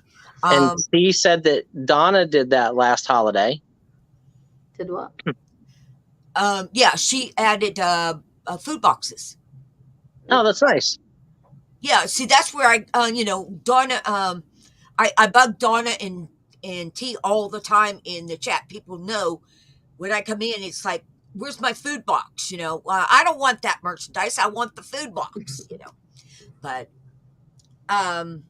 we're gonna send KK some cereal. Nah, I'm not a big cereal eater. I gotta eat. I love cereal. My pantry's got cereal for days. Well, see, I can only eat like oatmeal and shredded wheats. So yeah, I like frosted mini wheats. Yeah, the frosted mini wheats. Yeah. Oh, I love those. Yep, yeah. I got like 4 boxes of those. But like I said, you know, let's take an example. How would you sell? You have all these home-written recipes, guys. Here's a question for the people in the chat. How are you going to sell those? You mean like grandma's recipe? Grandma's and hand-me-down recipes. How would you sell them? I wouldn't, because I don't want nobody else making that like my grandma. Well, no. You went somewhere and you got a whole big box of someone had all these recipes. How would you sell that? That type of stuff, it depends on how old it is. There's big collectors out there for like 1700s and 1800s handwritten stuff. The newer stuff, like the stuff in the 60s and that, I've seen people making lampshades out of them and doing making purses. I've seen people do that. I've seen people, you know, just having those square boxes, like your recipe boxes, and they'll actually take an old recipe and they spray shellac it to the outside of the box. Okay. I've seen them do all kinds of crazy, interesting, crafty stuff. But how would you sell it to get people to buy the recipe itself? I'll tell you how. Okay. How many women are in the chat right now? Okay, we got 5 at least, right? Women, aren't you just tired of cooking the exact same things all the time? Guys, don't you want your wife to change on making that? Hell no. I'll tell you what. I got some recipes here. I've tried them all, and let me tell you, they are fantastic. Now, are they going to come out as fantastic as I thought? Who knows? But as you T, who don't cook, let's see what you could make with that. How can you make that recipe better? I'm challenging the people to come up with other ideas to make them. And so then I get it. That's me. Right. That's how I would sell. What do Oh, you bless think? you. Thank you. God bless you. Thank you. And Marilyn said that she sold a recipe box full of recipes, and it sold very quickly. Yep. I told quite a few people homemade recipes, even the alcohol ones, the bartender ones. They sell. Pam knows those. Pardon me? I said Pam knows those ones. Yeah. Thank you. Bless you. T, did you see the link for you to come in? Hi, Marilyn. Yeah, the hand recipes are the best, but also stop and think about some of those box recipes that they've cut the recipe out from the box. Those are good too because you don't get that you can't read the recipe itself in that too. Handwritten is bad. A lot of people don't know how to read cursive too. So, but. And if you guys have an eBay page and you want to drop a link to your eBay page, feel free to do it. Normally, I don't allow this during the lives and stuff like that, but because I'm very thankful for the community and for all of you people, I want your businesses to do good. I'm not, I'm a businessman first and foremost to everybody. I would give the shirt off my back to most people, and Pam will attest to this. No matter what I say or what I do, genuinely, I do care about people in general and animals and the dogs and stuff like that. And so I want you guys to grow. I want your businesses to grow. That's what my goal the whole time has been, to sell quantity of stuff. But it's also business, guys. It's hey, if I buy 10,000 of something, I've put a bunch of money into that, and I need to figure out a way to get my money back as quick as possible to survive and to buy the next deal. But if that means that I pass you a deal versus I wait for the last penny or I get greedy, there's so many people out there that are buying items that they go onto eBay and they go, oh man, these bring $70. So I'll sell them to you guys for $55. I'm leaving you $15 on the table. No, you're not. They got to pay fees. If I buy it for $5 and I bring $70, I'm going to bring it to you at auction, put it in a lot, and it goes for whatever it goes for. The goal is that I'm benefiting by selling you something quick. You're benefiting because you're not lazy and you're willing to do the work that I'm lazy and I'm not willing to do. So when we do those things, it helps each other. And at the end of the day, a good deal is one that both people are happy about. Yeah. And we all grow as people and as a community. And I do hope that, you guys share, go to each other's channels, go to each other's eBay stores. If you have an eBay store, T, you should drop your eBay store. I mean, I know T has hers on her live auctions, and T's going to be going live very shortly, guys. Yeah. T and I did talk earlier. I just wanted to come on and give you guys, the ability to talk to us here and ask us questions that have to do with shop. I didn't want to be about us making money. It has nothing to do with us making money today as far as us having an auction. That's normally what we do on the channel. And, I'm grateful to everyone who comes and buys, and I really appreciate all of you. And my hopes is that everybody has a great holiday, more so than anything else. If you're healthy and your family's healthy, be grateful. don't don't be upset that so and so didn't win the lottery. I probably heard the best thing the other night. I heard a guy, and I'm never really religious on the on the channel, and you guys know I make adult jokes and stuff like that, so I'm probably not a good person to be religious. But I've heard this as a kid, that this guy was really upset, and he stopped believing in miracles and in God and things like that because he didn't win, because he asked God to win the lottery, and he asked for 5 years every night to win the lottery to better his life. He stopped believing in God because he didn't get to. And you think about that and you're like, well, it's really selfish. The problem is the guy never played the lottery. And the simple fact is that I believe in God, and I believe that the trials and things that happen in our life are only able to be handled by the people that get them. You only make your own good luck too.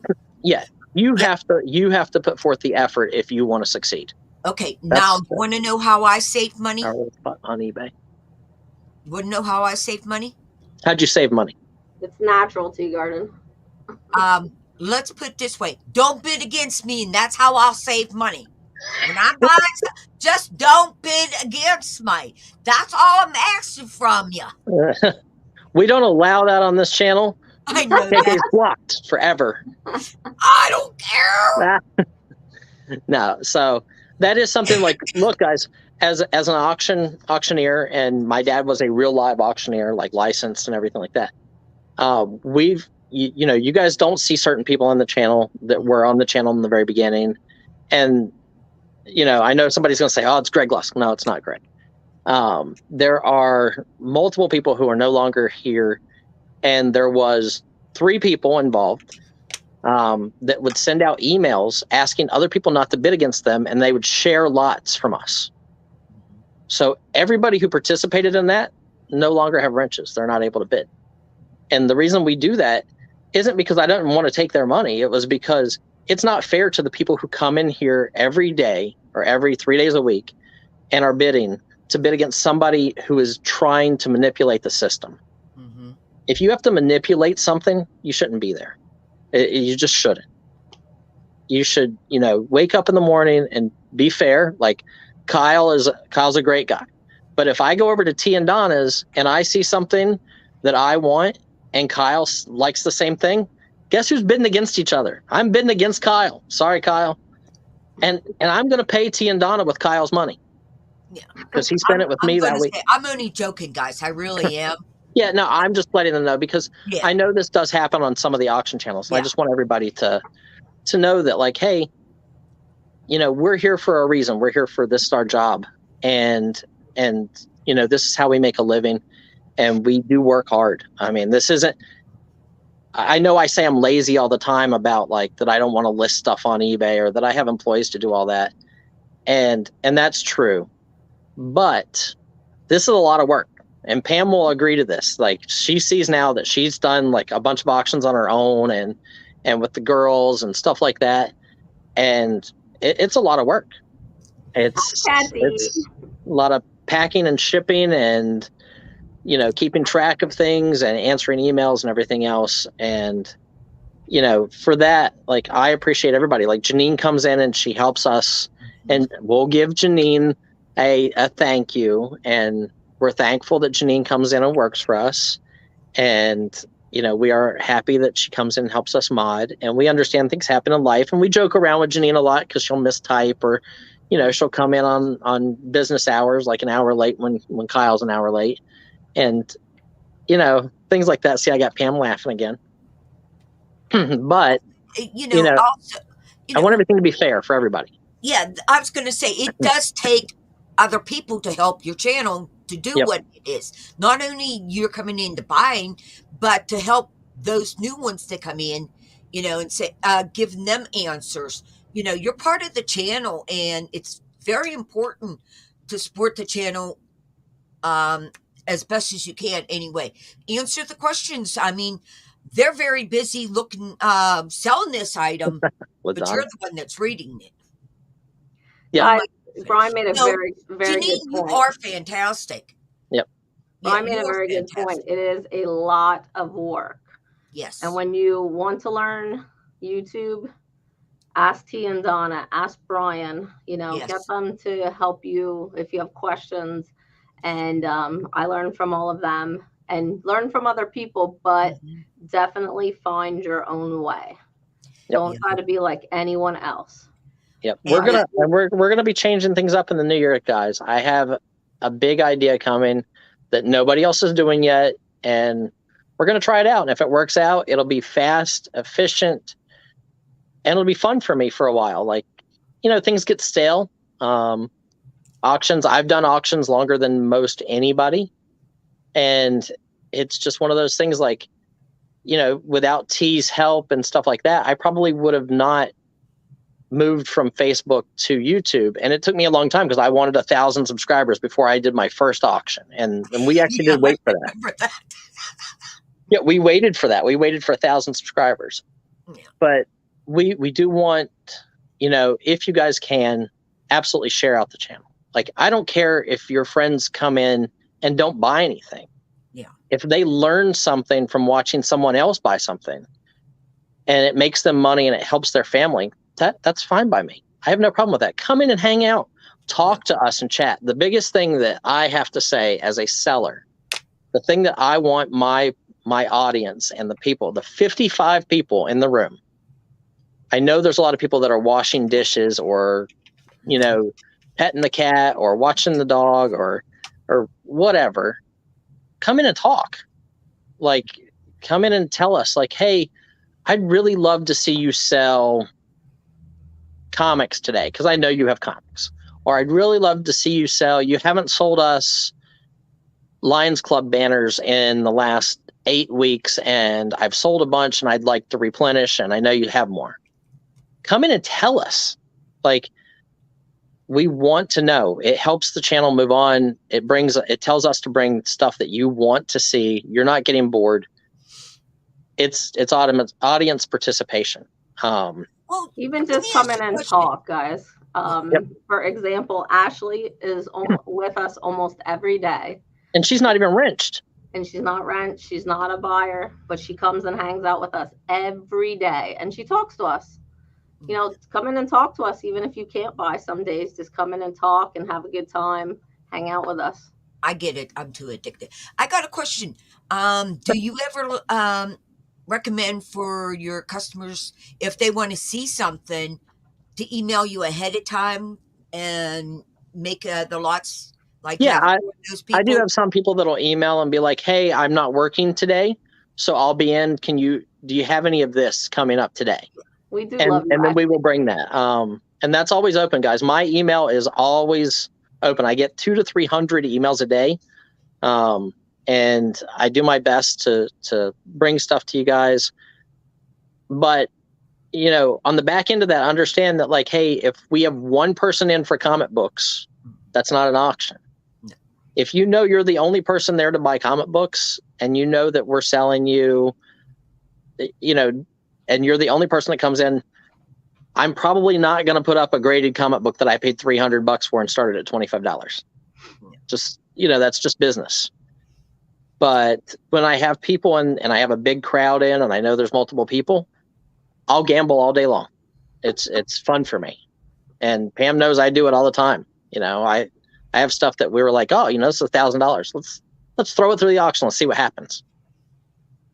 We have a rule. If Pam puts it on camera, it's for sale. So, which happens. Ashley is awesome. Yep. Okay. We love hanging out with Ashley. See you, KK. Respect. Thank you for having me up. Thank you for coming up. I didn't even yell at you or anything. I'm good at doing that kind of stuff, but. Oh, no worries. I got thick skin and a lot of it. So. Pam, it's nice to meet you finally. I mean, I recognized the voice. As soon as your voice came, I was like, yeah, I know that voice. And it was like. Yep, yeah. Most people know my voice. Well, I'm glad to see and put a face, beautiful face with that. Oh, thank you. Very sweet. But so thank you, Marilyn. You also.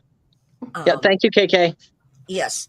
You And guys make food sure to say hi box. to KK. Food Contact box. me if you Food do my box. food boxes. Got it. Food boxes. See, I come. I told him what I want.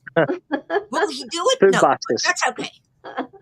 But much You wait. love and You wait until respect. the next to you auction all. KK's in. There's going to be Bye. like a little box of food. Yeah. And I'll come in and say, "Is there any food boxes?" And I'm going to be like, yep. And I'm going to hold it up in front of the camera. And say, "Yeah, this KK just wants it." I'll be like, it's dog food, but you know, my Oh, dogs no, aren't happy about it. no, my dog. No, my dog's fat. Good to see you too, Marilyn. But I'm going to go because I Yep. just wanted to pick on, Brian, because like I used to be a goods shopper, but Yep. now I can't. That's okay. We appreciate you being here and watching the channel, and hopefully you learn from some of the finds and get excited about some of the stuff we find and yell at me over the screen. It's fine. Yeah. But I got to tell everyone that if they're going to start up their own auction on their table, you better go with someone that is knowledgeable about it, because there's a lot of the back stuff you don't know that they do. That Yeah. no one. It's a lot of work. Yeah, it is extremely. I just had one that I knew was on for an hour, and it took me to do invoices. It took me 6 hours. Yep. Because I have to go and research, because they didn't put, 2 different names and stuff like that. There's things, you guys, in the background that you don't know.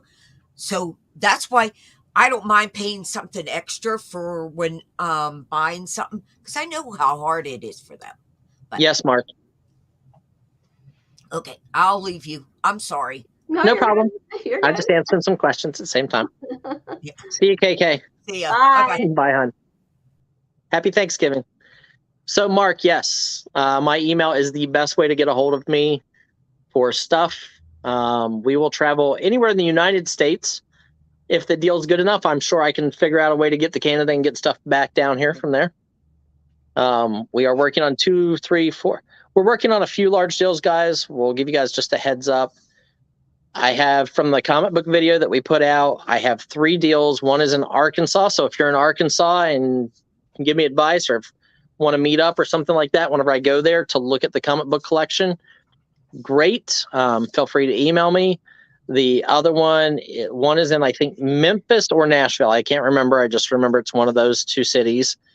Those are both comic book deals. There is a comic book deal in Pittsburgh.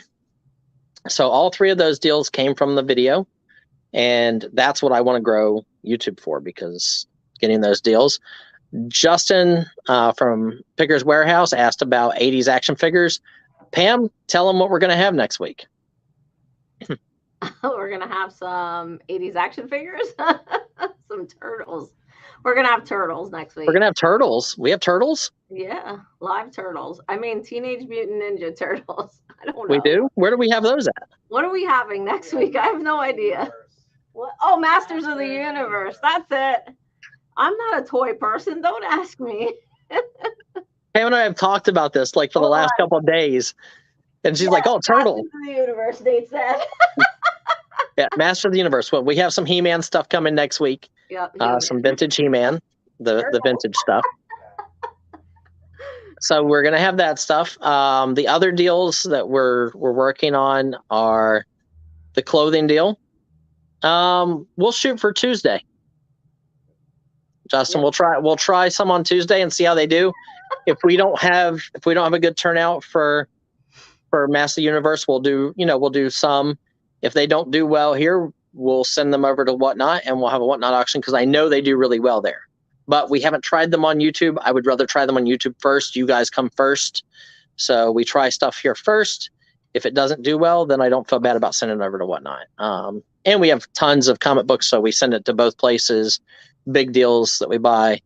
The other deal will be clothing. That will probably all go to Whatnot. It's all brand new with tags, 80s and 90s hip-hop clothing, South Pole, stuff like that. If we get that deal, it's a 5,000 square foot warehouse full of brand new old stock clothing. So that's going to go to eBay and to Whatnot, just because there's 200,000 pieces of it.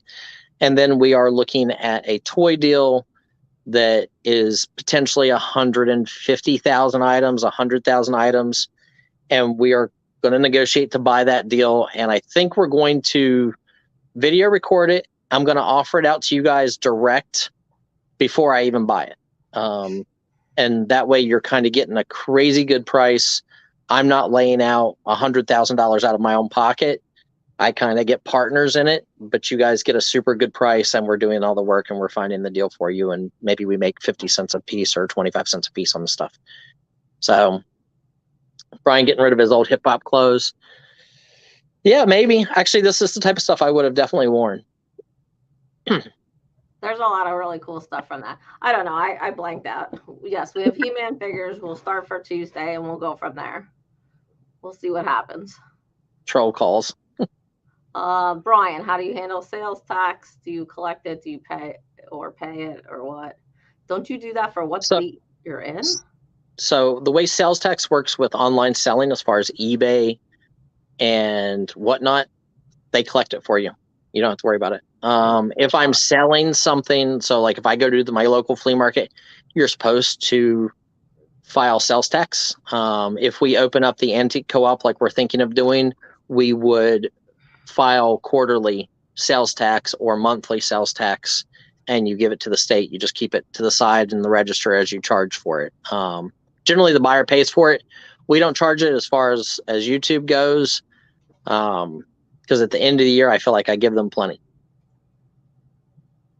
I feel like I give the government plenty. So sales tax is generally like if I'm selling stuff to somebody in South Carolina, you would charge sales tax. They've started doing the cross the lines thing now, and it all becomes complicated. So eBay and whatnot pull plenty of money from everybody and give it to the government. So I don't worry too much about it, because we are small potatoes, guys. Like, people will see us do sales, and yeah, we'll do $1,500, $2,000 in a week, and that's great. But that is nothing compared to their stores that I go into that, I spent $10,000 with that one guy, and he didn't even charge me sales tax, and I didn't give him my tax number. But we do have a tax number, so. Can I take part of that question? Sure. So I don't know what Brian thinks about the membership thing. I think I know. I'll let him answer that part. But the part about letting people auction on your channel, it's tough, because then if something happens, Brian and I have discussed this. We've discussed it with a lot of people. It's tough to do that, because then people come to you if there's a problem. So that's really, really hard for a lot of people to do. That's why you don't see a lot of people, let's say, as we call it, collabing together, because then the person's channel you're on, you're responsible for the stuff. And I can tell you firsthand, because I do let people come on my channel, they come to you first if there's a problem. So and you are associated with the people that you surround yourself with. And yep.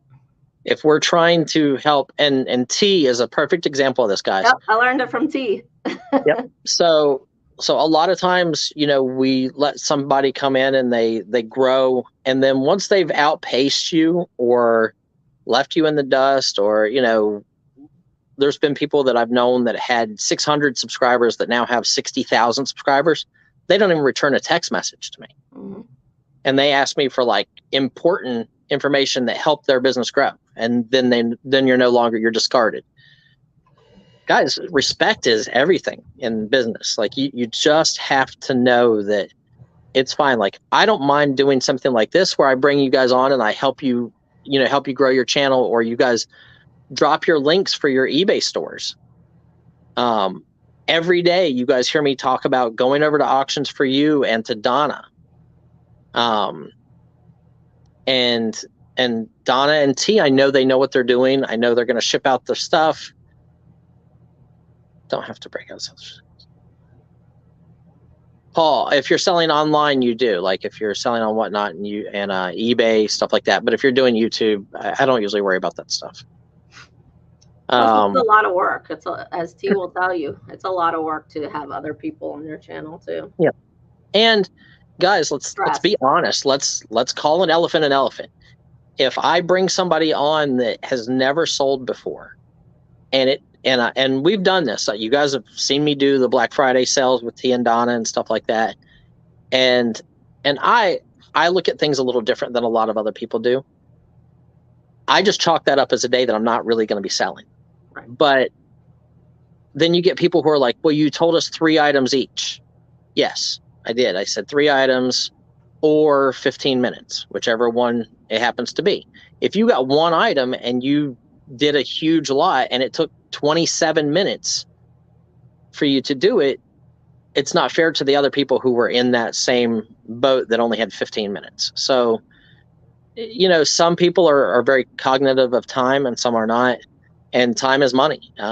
For every minute that, you know, that one person is selling, then somebody else isn't. And, you know, I'm very upfront about that. So it's, you know, I'll call a spade any day. Donna and T, you know, we send you guys over to them because we know they know what they're doing. And T's local to me. And, you know, if I do something wrong to one of the people that talk to T, T will come and smack me in the head. If T does something wrong, you know, I'll go and tell T, like, hey, you should send this person something extra.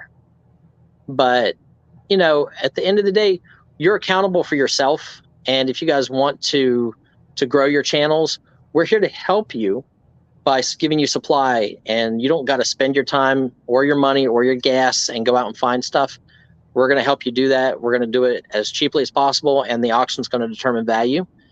And, you know, we love all of you guys, and we appreciate, and we are all, I mean, I speak for, you know, they're in the chat right now, Donna and T, and I will say that I could speak for them. They definitely appreciate you, and I appreciate all of you very much, so that my email is always open. If you guys need, you know, a question to do with eBay, or how are you going to save $2,400 a month on eBay by opening 2 accounts instead of 1, I will happily answer you. I've got a lot of experience. I've been in antiques and collectibles for a long time, and you learn who you can respect in business and who you can't. And the people that you can, keep them close and do things for them, and help, you know, help be there for them. If they have huge success, be grateful that they had huge success. And if they, you know, had a failure, you know, joke with them about it. Like you guys see me joke with Pat. You know, he made mistakes. He manned up about it. He came on, he told everybody that he screwed up. And you guys see me give him a hard time and ride him about it. And I'm doing that not because I want him to remember that he made a big mistake. I want him to understand that, hey, life's tough and we all make mistakes, and joke about it until the point, like, you know what, it doesn't bother him anymore. And that's kind of the way I feel about those things. You guys, if I mess up, I want you to joke with me about it. Kyle T goes around with, you know, his avatar is a picture of me wearing a costume. It taught me not to come on the screen naked anymore. Because somebody sooner or later is going to screenshot that, and they're going to go around with it, and they're gonna Photoshop it, and it's going to look like, you know, that it's smaller than it really is if they can find it, and all that other stuff. So it's just, you know, I try to take it off of seriousness because I'm not really always a serious person. Also, guys, remember though that, and then not to say anything bad, but there is other YouTube people out there that will let you come on their channels. So if you want to try it and you know you're really interested in it, there is others out there, so you can find somebody to try it with. It's definitely. Thank you, Donatella.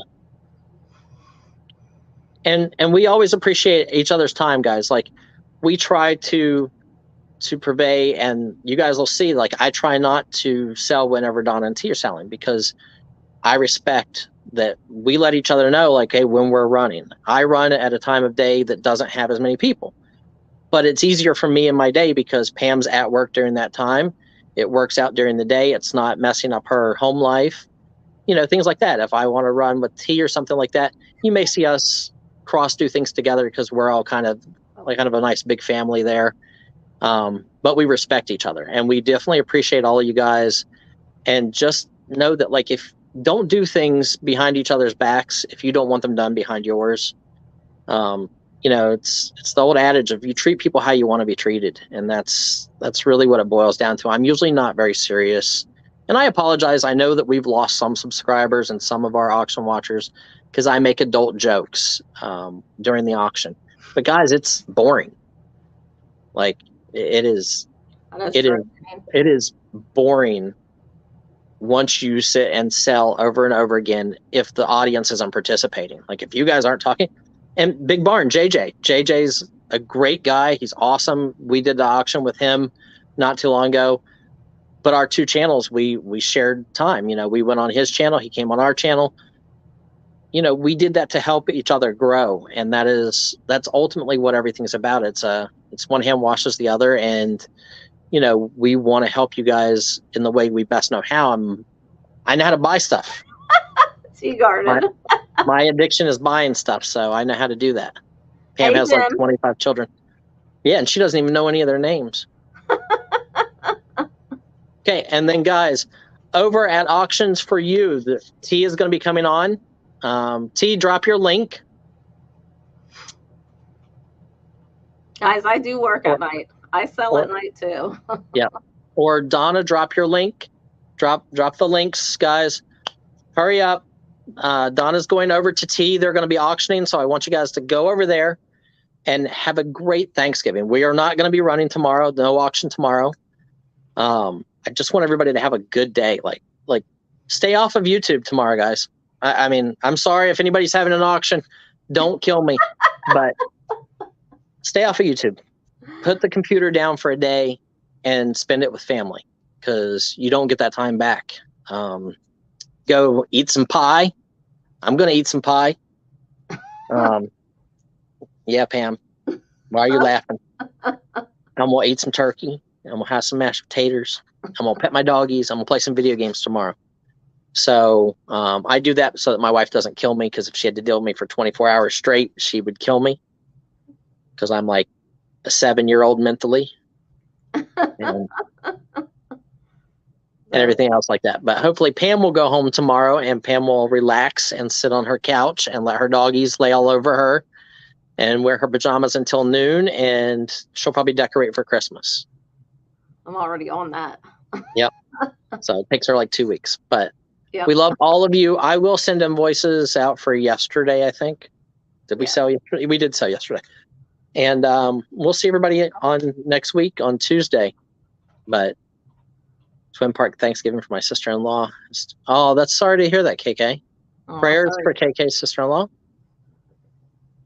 And so, guys, I appreciate all of you who came and hung out with us today. And sorry if I didn't answer everybody's questions. I know I joke around a lot and I'm very chatty. I'm like a giddy 5-year-old, well, giddy freshman in school. That's right, Kyle. But I do appreciate all you guys, and I hope everybody has a good Thanksgiving. Go over to Auctions for You. They're going to sell you some stuff. They're going to have some fun, and they got some really cool stuff. I can just tell you that. I can't tell you exactly what it is, but they got some cool stuff. So head on over to Auctions for You with my friends T and Donna, and just have a great night, guys. And then watch some football, get some turkey. Don't worry about getting fat tomorrow. You'll work it off the rest of the month. Guys, Nate will be on Whatnot today at 5 p.m. too with some comics. Oh, that's right. I forgot. Yep. So don't forget, if you're looking for some comics, go check them out at 5 p.m. on Whatnot. Yep. See you guys. Appreciate everybody. Drop your links for your eBay stores and your YouTube channel if you have one. Bye, Janine. Thank you, Janine. Bye, everybody. Bye. We're thankful for all of you.